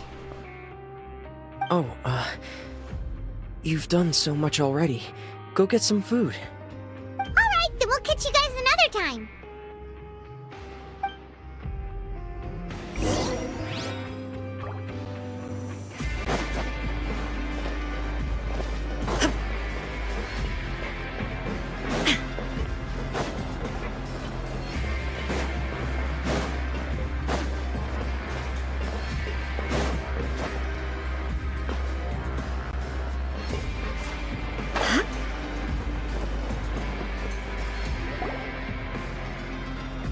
Time for dinner. Welfare meals now being served in the coupon cafeteria. Come on, let's go pick up ours as well.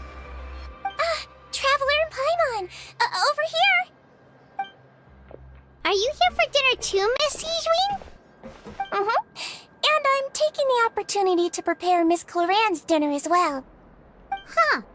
You're right. She's actually sitting in the fortress cafeteria. What would you like to eat? Yep, you can. I've already talked to our chef, Mr. Wolsey. It's all on me today, so you can get whatever you'd like. Me too! Don't forget Paimon! No problem. Just leave it to me.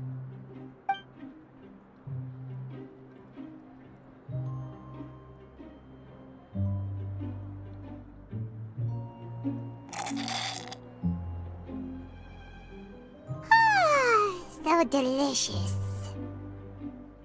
Paimon's so happy. Paimon wants to feast like this every day.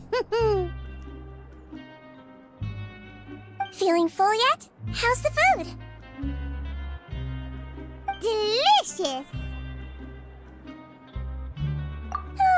I'm so glad to see you all so happy. Oh, see, the expression on your face just now? The muscle here just moved, which suggests that you're feeling quite relaxed at the moment.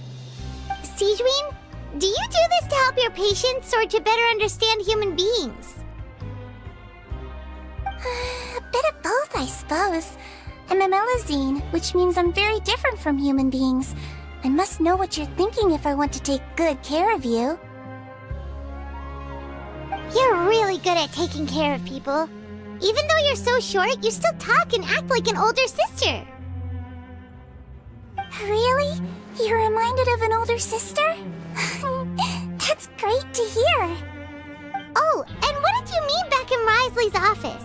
When you said that you were protecting Linny and his siblings as well? Oh, that. I just asked His Grace to look out for those children, especially that diver boy. I was getting a bit worried after hearing that something was wrong with the water. Thankfully, Glorand is very strong and managed to save him in the nick of time. His Grace also sealed the pipes after Glorand left, to make sure that Linny wouldn't impulsively chase after his brother. Although the path was blocked, we still stationed some guards there to stop anyone from approaching. They were instructed to only open the door once Miss Glorand had returned. Oh, and I was keeping an eye on Mr. Linny as well. We had to press him, but we couldn't allow him to be in any real danger. You were all super considerate and really thought everything through. It's just what we do down here at the fortress. At least this has been His Grace's style for as long as he's been the leader. Oh, I really wish Monsieur Nervula would come down here more often too. I feel like he'd like it here, with all the darkness and chaos. Get a good night's rest, you two. You both...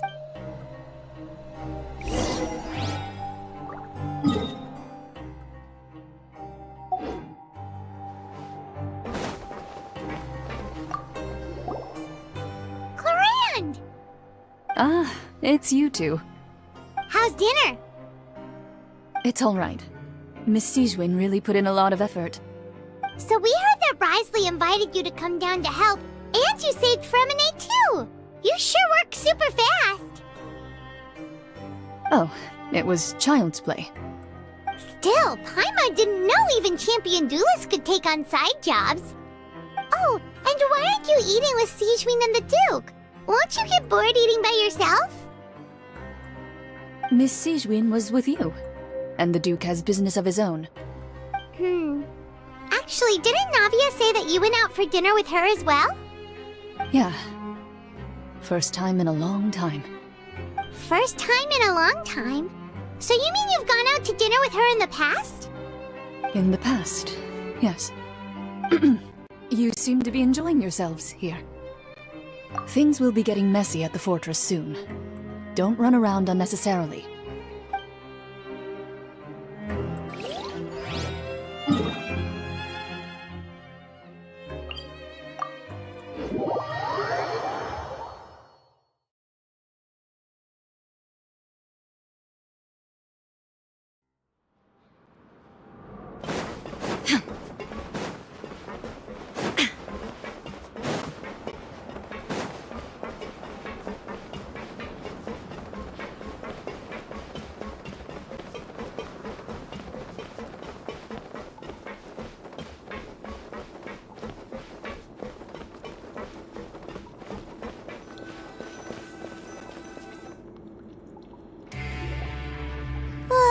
So much has happened. Paimon just feels absolutely exhausted now that she's finally relaxed. Paimon's super sleepy. Are you sleepy too?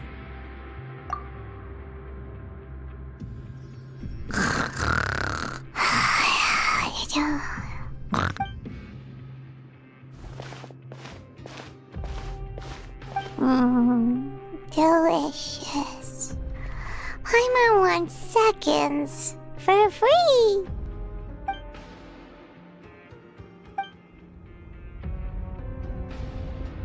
Out of my way! Get out of my way! What happened? Why is everyone running? No idea, but something must have happened. Stop asking! Who's yelling? Paimon still wants to sleep.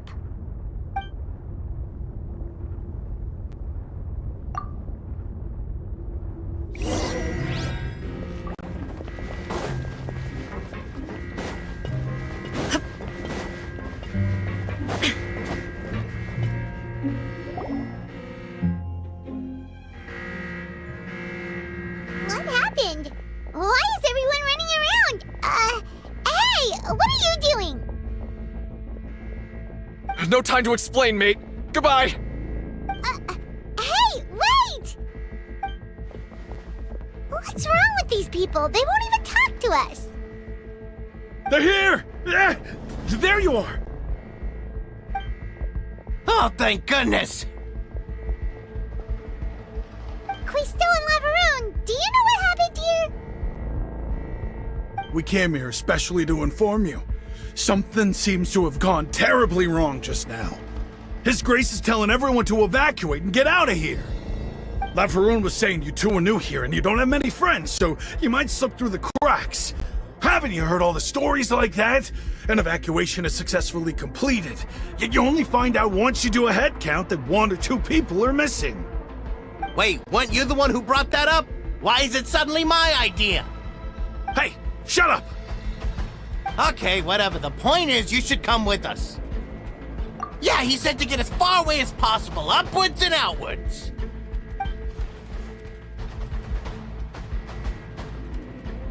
Oh no, it can't be that thing!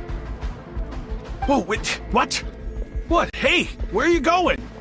We have to go find the Duke! You two just go and get out! Go on without us! Hey! Be careful! Attention! Please evacuate upwards and outwards, upwards and outwards. If you're already at the topmost layer, then try to move as far outwards as possible.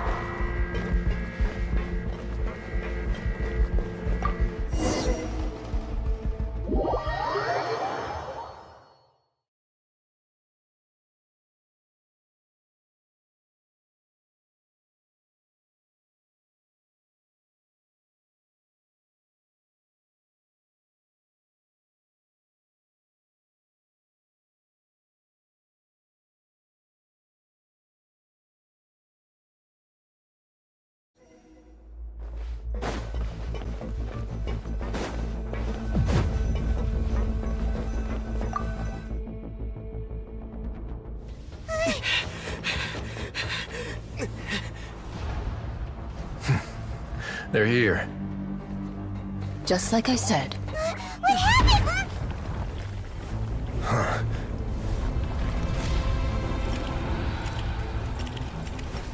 You're just in time. But be ready to run.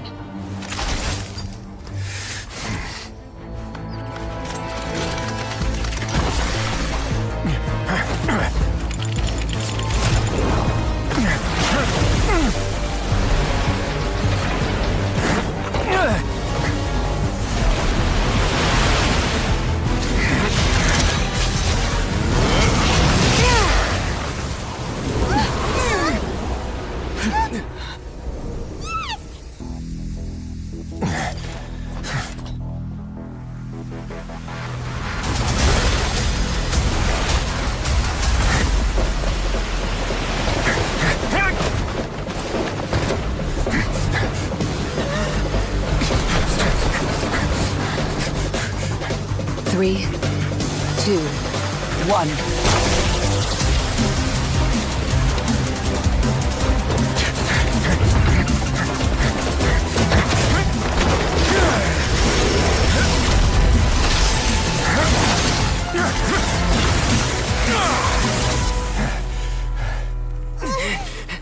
This won't hold it for long.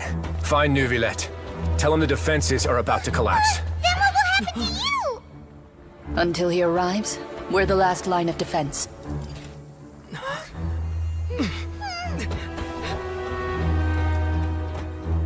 The gate. How long do you think it'll hold? That depends on us.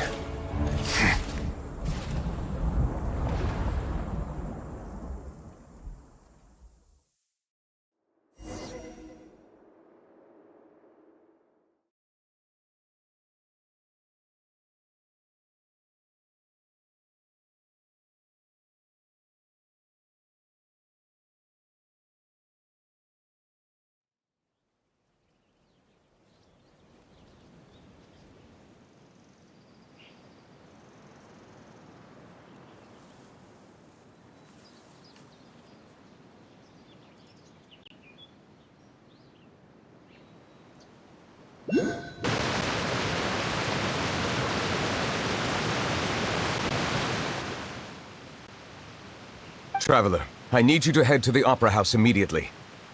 Farina will soon be meeting with the knave there. You must protect Farina, and make sure she doesn't spend too much time alone with her. Will do. You have my sincerest gratitude.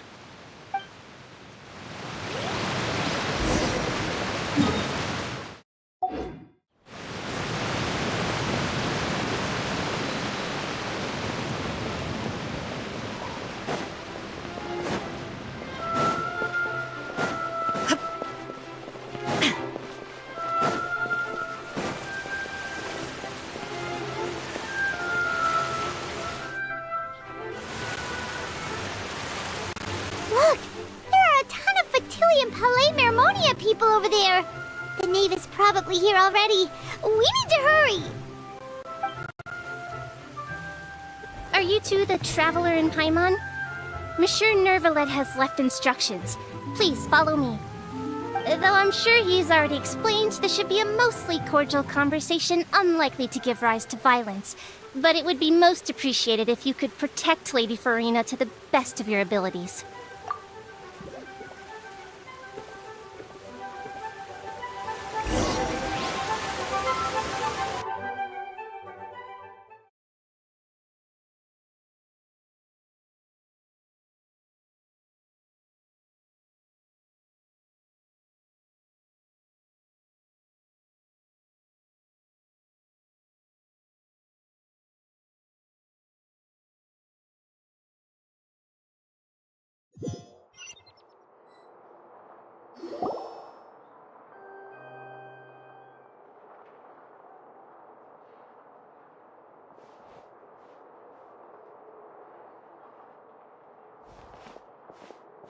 Oh, so you two are the honored guests Miss Farina mentioned.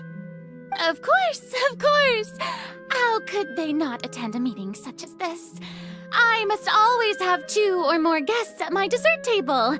Otherwise, the occasion would be too lonely and unbecoming of my station. It is my pleasure to make your acquaintance, traveler. I have heard much of your accomplishments. I am the Knave, one of the 11 Fatui Harbingers.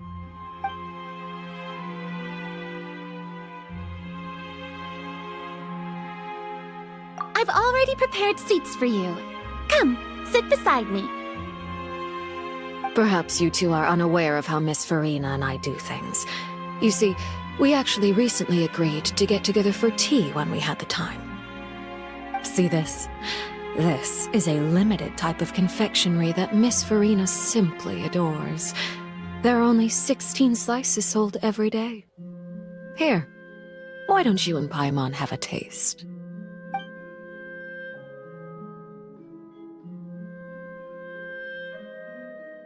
Traveler, what do you think of this cake? That's good to hear. So what Child said was on the mark after all. You do share a taste in desserts with Farina and I.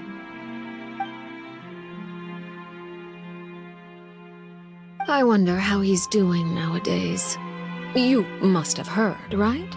He's suddenly gone missing. I'm really worried about his safety, you know. Here's to hoping that he's an excellent swimmer. Since we're talking about him, I feel like I should add something. His martial prowess really looked certainly pretty impressive, yeah.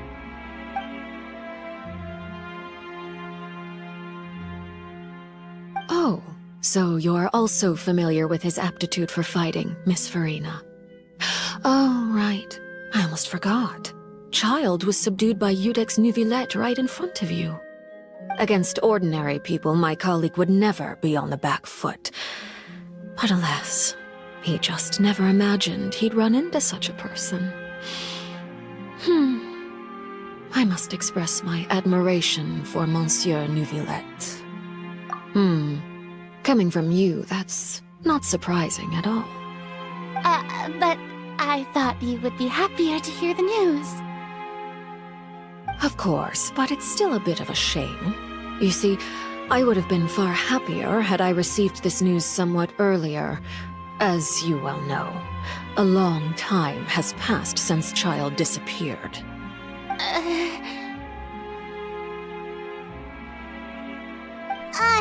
Well, in any case, there's no need to worry. We know for sure that Child is still alive. Oh, and just how do you know that? Because we found evidence that proved he left the Fortress of Mirapede. And where did he go after leaving the fortress? Well...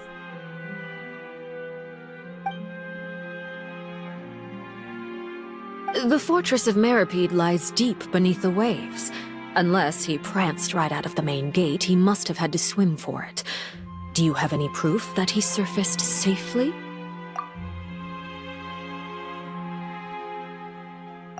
Ah, that is good news at least. His sister Tonya sent a letter to Fontaine not too long ago. Since he was unfortunately unavailable, I picked it up on his behalf. Do you have any idea how he usually writes back to his family? Dear Tonya, your letter made me feel like we were still enjoying our time in Snezhnaya together. I'm currently admiring the scenery on the streets in front of the opera house. Is it something like that?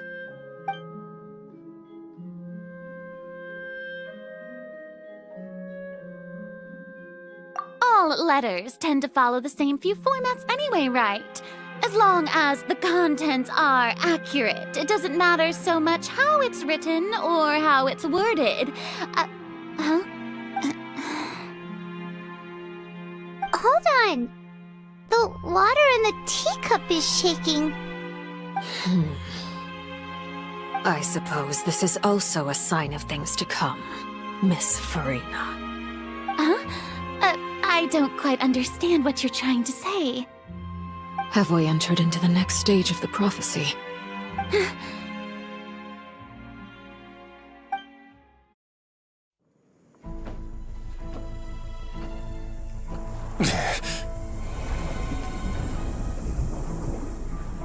My thanks to you both.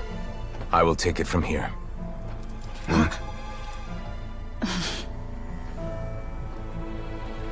Sure you don't need a hand? Quite sure. Wow. So, what's your secret, huh? Let me guess. Nah, who knows? Maybe it's just your sense of responsibility. Sounds about right.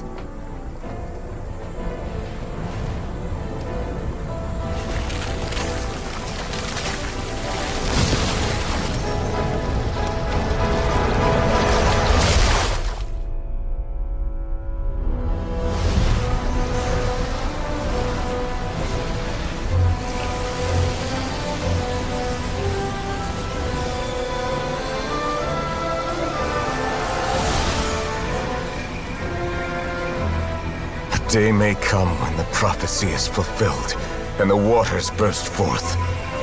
But it is not this day! This ancient power could easily obliterate an entire race. A tsunami of fury would unleash endless catastrophe.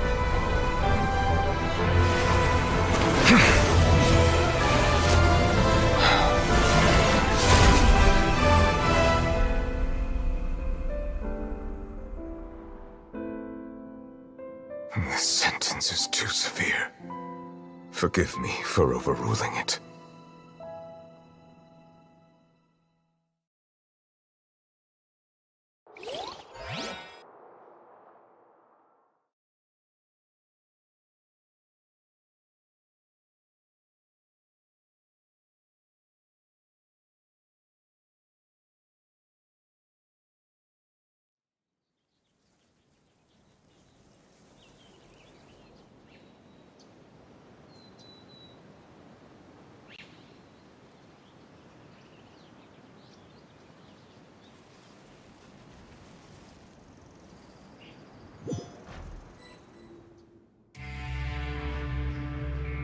All right.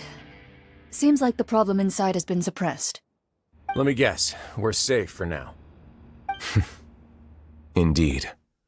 But only for now. I win this bet. You owe me a present.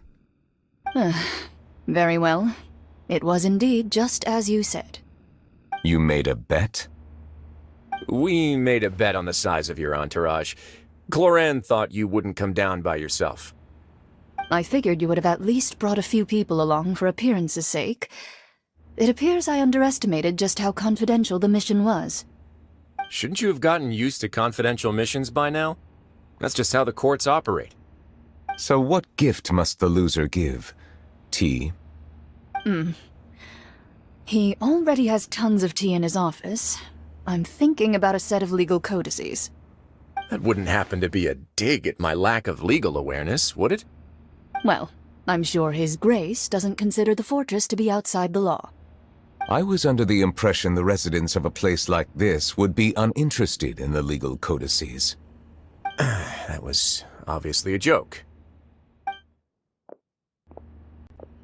Anyway, you've still got some unfinished business to attend to in the overworld, correct? No need to stay here if you have a pressing matter. We all know you can't leave Palais Mermonia for long. Thank you. I hope everything went smoothly with the Fatui Harbinger.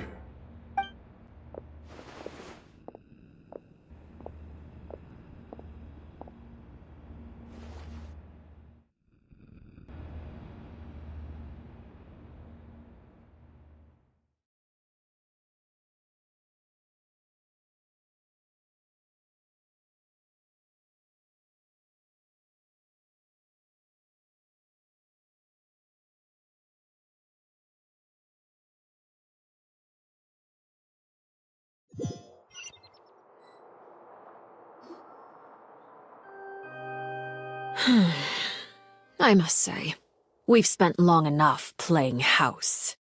Miss Farina, as the Hydro Archon, I am sure you understand the exact meaning of the phenomenon we just witnessed. Or should I say, that's what I originally thought. But looking at your expression, was I wrong? And you haven't a clue? What are you trying to say? At this point, I don't think there's any more need to speak as diplomatic representatives. Allow me to speak to you now as just a Fontanian. You know the prophecy by heart, and also that every part of it is being proven true. Yet, here you are, relaxing, drinking tea, and eating desserts as if it's all nothing more than a few stray bugs in your garden. Do you really think that's acceptable? The prophecy's hanging above our necks like a guillotine. Every faction is looking for a way to either avert the disaster or save their own. Even the orphans of the House of the Hearth have devoted everything to saving their homeland. But you? It beggars belief just how nonchalant and carefree you have been. From the very beginning, you, the god Focalor, you have utterly failed to take action. You're wrong. I've never ignored the prophecy, nor have I just been passing the time in self-indulgence. Retract your accusation and stop doubting the wisdom of the gods with such absurd conjectures. I am not alone in my doubts, you know. All the children of Fontaine may be harboring the exact same thoughts right now. Oh, great Hydro Archon. How are you going to save them? Save us? How are the people you've sworn to protect supposed to survive in a land that will soon disappear beneath the waves? I have my ways, and I've been working on them for all this time. Even if you look down upon me, you have no right to judge me. Fontaine will be saved. Even if I still cannot see the true future right now, as long as I continue on as I am, I will be able to hold my head up high!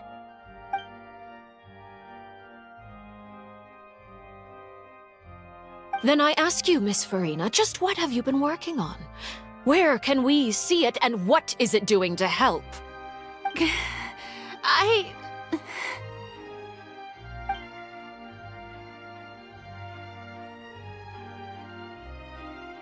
my machinations are just like the prophecy itself. They will only reveal themselves at the fated time. It is just that beings like yourselves are unable to perceive them as of yet. I see. As a god, the proof of your labor always lies beyond prying mortal eyes. Allow me to be so bold as to ask another way. Would it be possible for you to tell us the parts of your plan that are not confidential? Such as your emergency response plan for the impending disaster? An emergency response plan? Oh, that look in your eyes. Have you not even prepared one of those? The emergency response plan is also strictly confidential. Then allow me to jog your memory. Miss Farina, what is the purpose of your Oratrice Mécanique d'Analyse Cardinal? And what do you plan to do with the massive amounts of indemnitium that has accumulated over the years? The Oratrice? It's just like it appears to be. So you also have no idea. If I'm not mistaken, someone's using it to prepare for something. But unfortunately, it would seem that someone is not you, Miss Farina. I first caught wind of this when Linny tried to investigate the Oratrice in the Opera House. You see, even just getting close to the core contaminated him with an extremely large amount of indemnitium. But even if that had nothing to do with you, then what could you possibly be working on, oh great Hydro Archon? Oh, right. I almost forgot. Udex Nouvillette is not at the tea party with us today. Miss Farina, I suppose you must have ordered him away to take care of some troublesome business. Yes, that's exactly right. Please keep it a secret for me. Of course I will. Although, I must say, Miss Farina, you seem quite insecure without the Udex by your side. Oh, very well.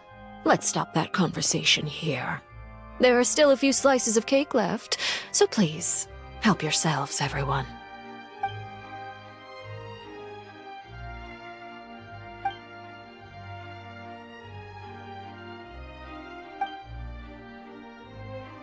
Traveler, I heard that you were recently commissioned to handle a few matters on behalf of the Udex. Why don't you take an extra slice of cake? Those who work hard deserve gratitude and praise. You too, Paimon. Thank you. Paimon will take you up on that offer.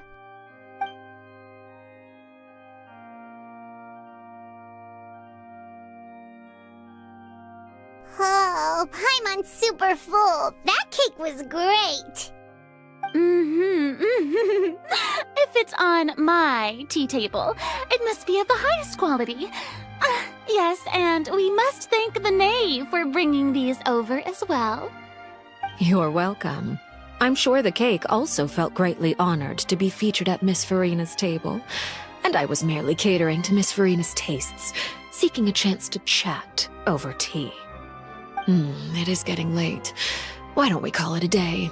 There are still a few matters that I need to take care of, so I must take my leave now. Very well. We'll end it here. Mind seeing me off, Traveler?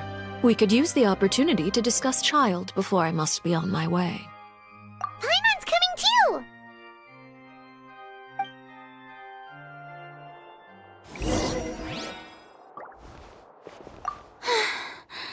The tea party turned out to be even more difficult than I'd imagined.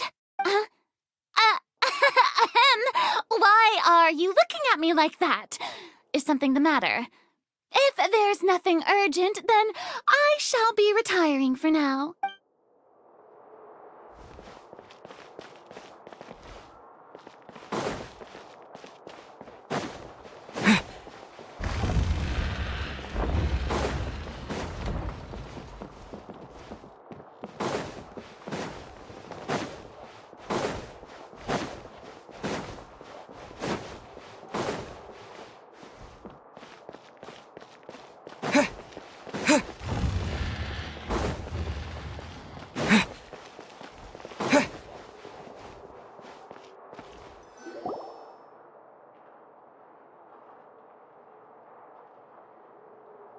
I'm glad that you were willing to come with me. Of course, Child was just an excuse. I have no interest in your dealings with him. That's what Paimon thought. You lent your aid to the children of the House of the Hearth. As their father, I would like to express my gratitude. Do I look like an irresponsible father to you? The House of the Hearth is very important to me. You should know that I care deeply about my children. That was all. Formal topics should be discussed in formal settings, and informal topics in informal settings. I know you just returned from the fortress of Meripede. Relax. I have no intention of trying to get anything out of you. Linny, Lynette, and Fremine are still there, and I trust their judgment and abilities. They've all been working very hard and have always done all they can to fight back against anyone who tried to stop them, especially Linny. You mean Wriothesley. He's a tricky one to deal with. It's unfortunate that Linny's so eager to prove himself that he can't learn to rely on others, including me. By the way, and you can just consider this a bit of idle gossip, but what's your impression of Furina? You are outside of our disputes, and the freest person in all of Fontaine, able to move around most easily. Allow me to share my perspective with you. And that's everything that happened during the trial. Master Child was declared guilty and immediately transported to the Fortress of Meripede. Didn't he say he was coming here on vacation? Does he not feel an ounce of shame for all the trouble he has caused? Forget it. He did give us an opportunity. I will be meeting someone shortly. Do you require help with any preparations? No need. I will take care of it myself. I need to meet with Furina, the Hydro Archon. She is at the heart of Fontaine. But what's fascinating about her is that she often seems more like a celebrity than a working Archon. Oh? Come over here, you little critter, you! You dare to run from me? Stop right this instant! My goal is just to discover the location of the Gnosis. But I didn't expect the chance to approach Furina to be handed to me on a silver platter. This is so easy, it's actually making me a bit suspicious.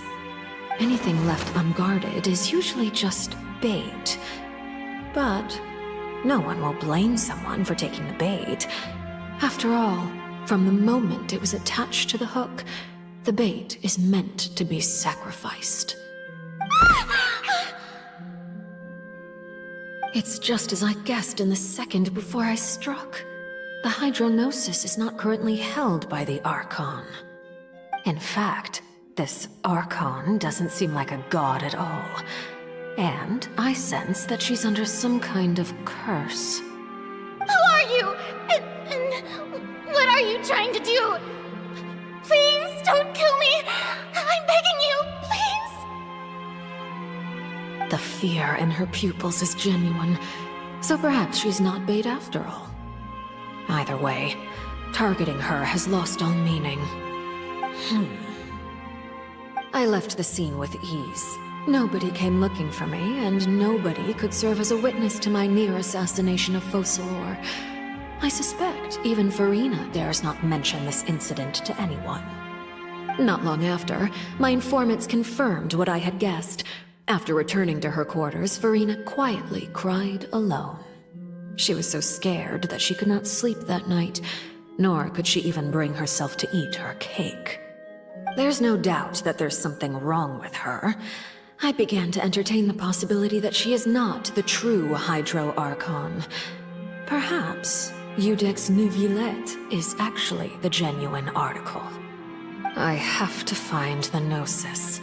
If the Neuvillette hypothesis is correct, he is probably in possession of it.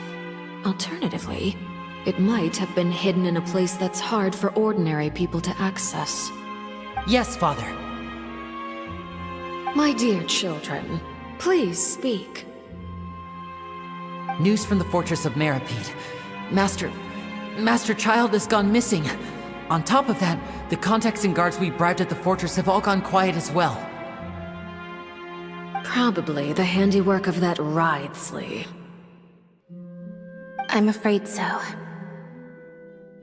This is a good opportunity. The value of a Harbinger is much higher than most would imagine.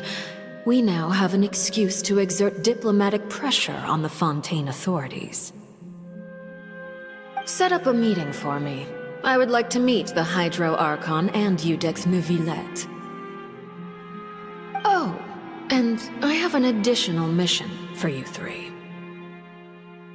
Yes, Father. Tartaglia's disappearance was not a part of my plan, but I can use it to make a breakthrough. With this as my excuse, I can ask for an official audience and continue my investigation of Farina and Iudex Neuvillette. The initiative belongs to the House of the Hearth. My wish to investigate the Fortress of Meripede will be a front. Linny and his group will be responsible for the actual intelligence gathering.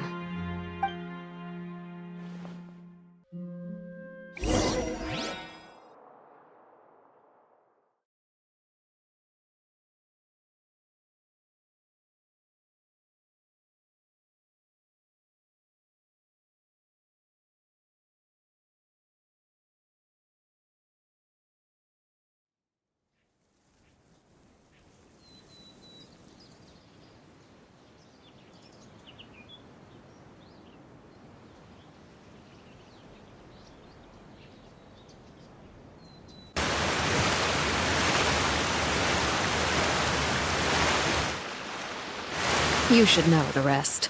Linny's group is quite close to you, so they wouldn't have hidden anything from you. You attacked the Hydro Archon? It wouldn't mean anything, even if you shouted it from the rooftops. After all, even Farina herself is still pretending that nothing of that sort ever happened. Alright then. I've now had 2 chances to enjoy tea with Farina. I have to say, the leadership of Fontaine is even more inscrutable than I had imagined. I once surmised that Iudex Neuvillette must be the Hydro Archon, but now, that doesn't seem right to me either.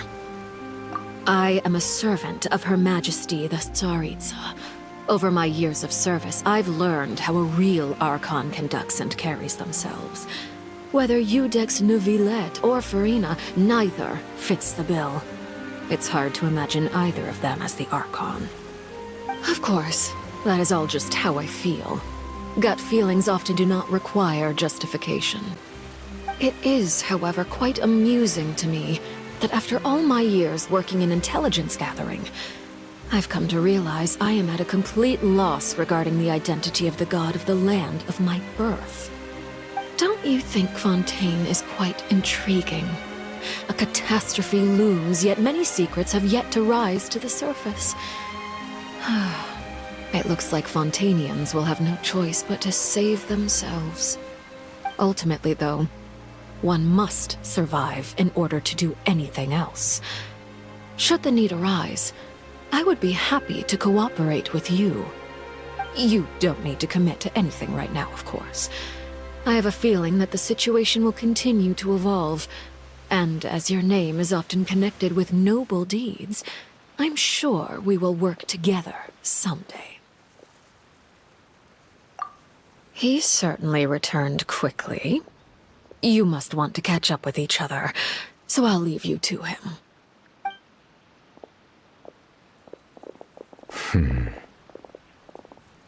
Neuvillette, is it over? For now, yes.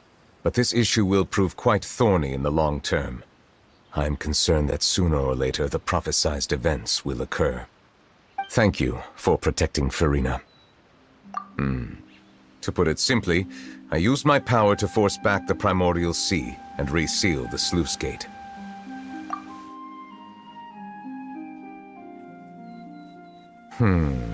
So as expected, the knave has turned up the pressure on Farina. She's trying to feel her out, though I'm still unsure as to her motives. Permission granted.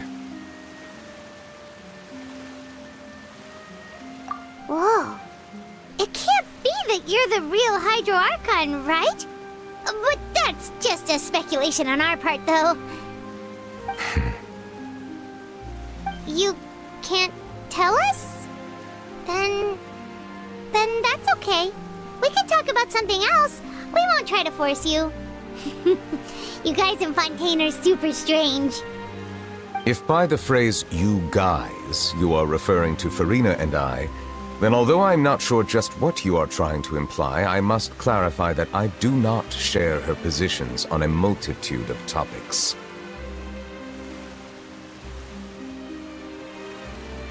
I believe so. The fortress has a long and complex history. It has seen much grief and suffering. And now, another catastrophe will soon be upon us. I mourn this turn of events. Huh? Why is it raining all of a sudden?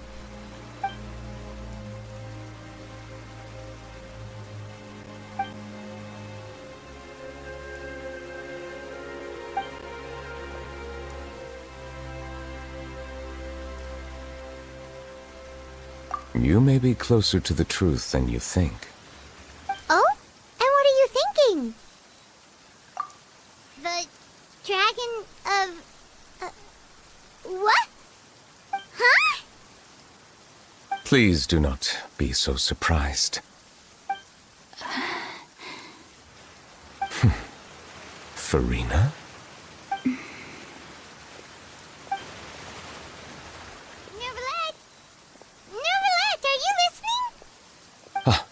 My apologies. We were just guessing randomly. We didn't guess right, did we? You're not actually the Dragon Sovereign of Water, right? Well, if you don't want to confirm or deny... You guessed correctly. I sincerely hope you'll be able to keep this a secret for me. Right, of course. We'll definitely help you keep it a secret. There's still something Paimon wants to ask you, though. Please, go ahead. Well, if you are the Dragon Sovereign of Water, and you were able to force back the Primordial Sea from the fortress, then since Fontaine's prophecy is all about seawater, couldn't you just use your power to solve the crisis? None of the currently living dragon sovereigns in the world, myself included, possess our full dragonhood. They say that when the first usurper arrived on Tivat, they seized a part of the dragon's power. Today, that stolen power is the basis of the Archon's authorities. There are 7 elemental Archons and 7 matching dragon sovereigns. The dragon sovereign of water who lived through that era perished a long time ago. As their successor, I know far less of that part of our ancient history. In any case, I believe I will not be able to do much unless the Archon disappears and returns their elemental authority to me. Given the status quo, however, I would recommend finding another way to deal with the prophecy. Oh, so even you can't solve it. I still have some urgent matters to attend to at my office. If you have any more questions regarding ancient history, you are welcome to discuss them with me at a later time. Please go right ahead. There's a place that Paimon wants to go too. Traveler, why don't we pay another visit to the Fortress of Meripede? Paimon is a little worried. We'll see you another time. Take care.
Zijwing! Traveler, Paimon, you're back! Are you still doing all right? Did either of you get hurt? We're fine, but what about you guys? It was such a huge mess. How bad was it? A few people sustained superficial injuries, but that's about the extent of the damage. Monsieur Nervulette paid us a visit. It was all thanks to him that we managed to suppress the crisis for the time being. Of course, we must also thank you for the help you provided. How did Nervulette know that he was needed here? Well, Monsieur Nervulette has strong resonance with the hydro element. When the water level rises, he can feel the waves produced. I ran into the bombshell bros while bandaging the injuries of the wounded. They were mumbling the whole time about how you just ran down without a word.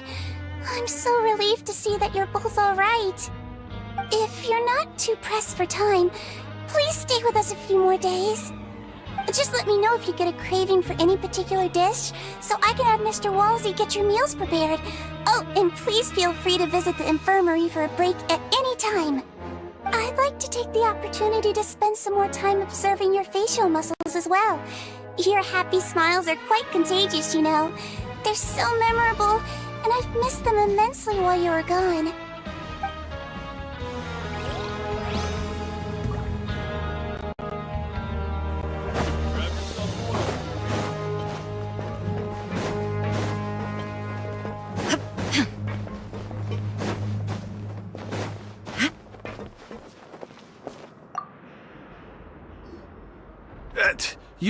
You guys are back? Quisto! Lavaroon! You guys didn't get caught and thrown back down here, right? Huh? No, not at all. Ah, and here I thought you'd managed to escape from jail during all the commotion. I'd held you up as legendary jailbreakers, but now you're telling me you just never left? We're sorry, but we just had some business to take care of. All right. There's no need to get caught up in the details. We're just relieved to see you. He was super worried about you, you know. Hey, it wasn't just me. Weren't you super worried as well? Something like that, yeah. I was also transferred to work in the kitchen a few days ago.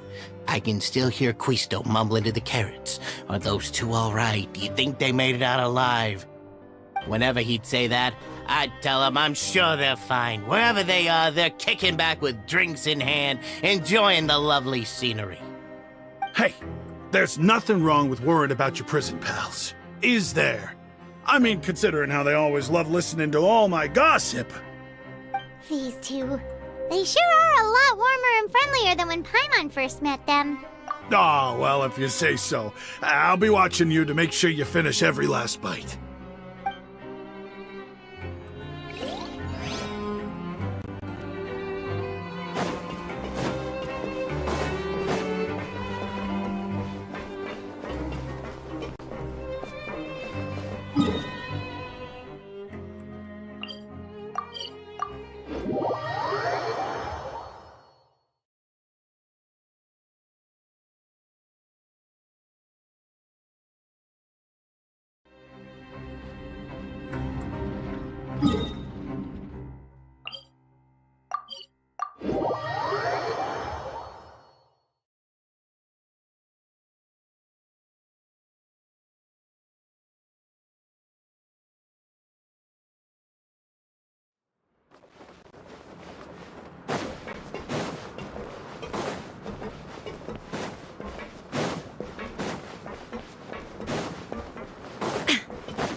Now guess, what suit will this next card be? A bare-teeth cat? Well, look who it is. Traveler, Paimon. Hello, everyone. Looks Looks like you're recovering nicely from it, eh? Mm-hmm. Thanks to everyone's support. Oh, right. I managed to work up the courage to thank Miss Clorand in person. Whoa, how did she react? She told me that it was nothing. It was as if saving a life wasn't a big deal to her at all. She also told me not to worry about it. She didn't want to stress you out, that's all. She's right, and it's best not to dwell on it. Yeah. Okay, but check this out.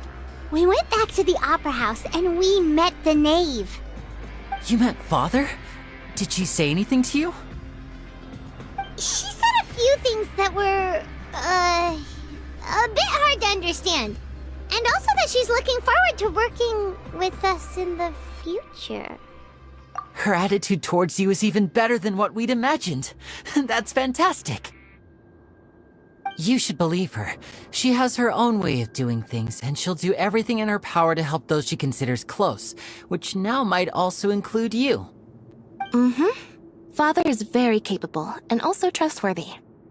Oh, Paimon just remembered that she thought Lenny was a bit too proud as well. She said that you should learn how to rely on others sometimes. Got it. Huh. That does sound like something that Father would say. Hey! Are you going to stay here for the next few days? Looks like it, yeah. Excellent. I will host a tea party. For real? Then Paimon wants another serving of cake. Another implies that you were already served some delicious cake while you were up there. How lovely. Well, next time, you're going to have tea and snacks with us.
Courier? Miss Sijwin told me you still haven't eaten. Yeah, I was working on something, so I forgot. That's no excuse for... Huh? What's you two? Courier, Lurvine, we're back! Hello there. It's been quite the mess here recently. How have you been? And you? Are you still taking the secret passageway from the infirmary to work on the ship? Yep. That is still top secret, though, so don't say a word to anyone. It can be a bit annoying when there are lots of people in the infirmary, but I still prefer taking that route over the one from the Duke's office. I mean, the infirmary does make it easier for you to slack off. Oh yeah? Then why are you also here so much? You two really are just using your jobs as a cover for your relationship, aren't you? Not at all!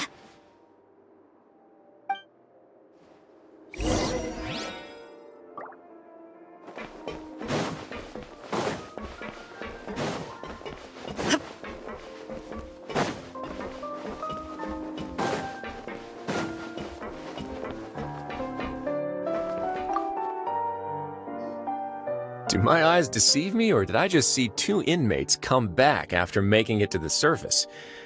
Some strange winds blowing of late. We wanted to see how the fortress is doing. Is everything still alright? We're fine, for the most part. Neuvillette came down and took care of the worst of it. If that's the case, why don't you just ask him to stay here. Oh, yeah, what a brilliant plan. Let's go convince the Eudex himself to exchange the Courts of Fontaine for a puddle of water in the middle of nowhere. He came here in a hurry and left without even stopping for a cup of tea. He did remember to take Miss Sigewinne's gift with him, though. He sure sounds super busy.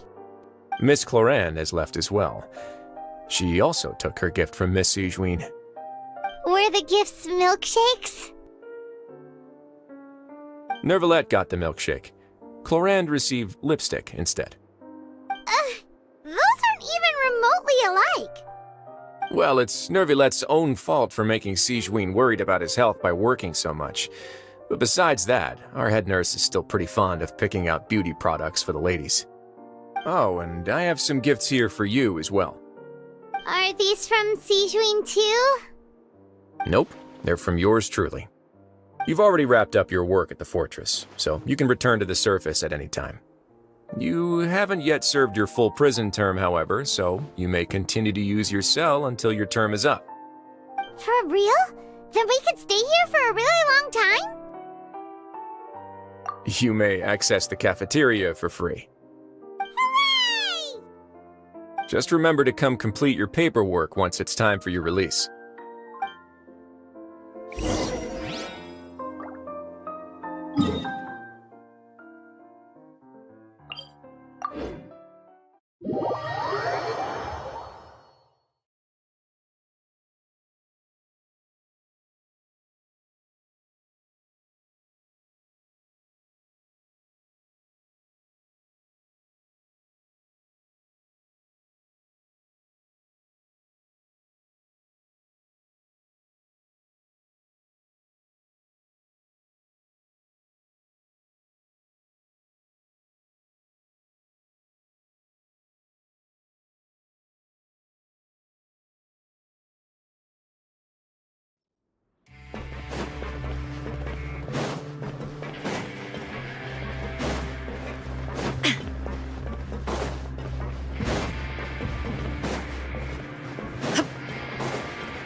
We're back in our cell again. We're no longer prisoners though, so it really doesn't feel the same. Sure feels that way. But the truth is, we never did anything bad to begin with, so I'm not sure why we put so much pressure on ourselves. Huh? How did you know? Hey, that's not true! Alright. Okay, Paimon just wanted to say that we really are an amazing duo after all. It's like, we've now gone to so many places together and become friends with so many people. We've never stopped traveling or stopped meeting new friends. There are so many bad things in the world, and we're just two people, but we've still been solving problems no matter where we go. Isn't that pretty cool? You're counting Paimon today? Aren't you the only adventurer here? Then let's ask Catherine to give Paimon an adventurer handbook as well. Paimon will also be an adventurer from today forward! Just our thoughts making Paimon giddy. Paimon's gonna crash, so you sleep soon too. The last time we fell asleep here, we woke up to a whole mess outside our cell. The primordial seawater nearly rose up. That was so scary. We should be safe now, right? Alright then, good night to you, Traveler.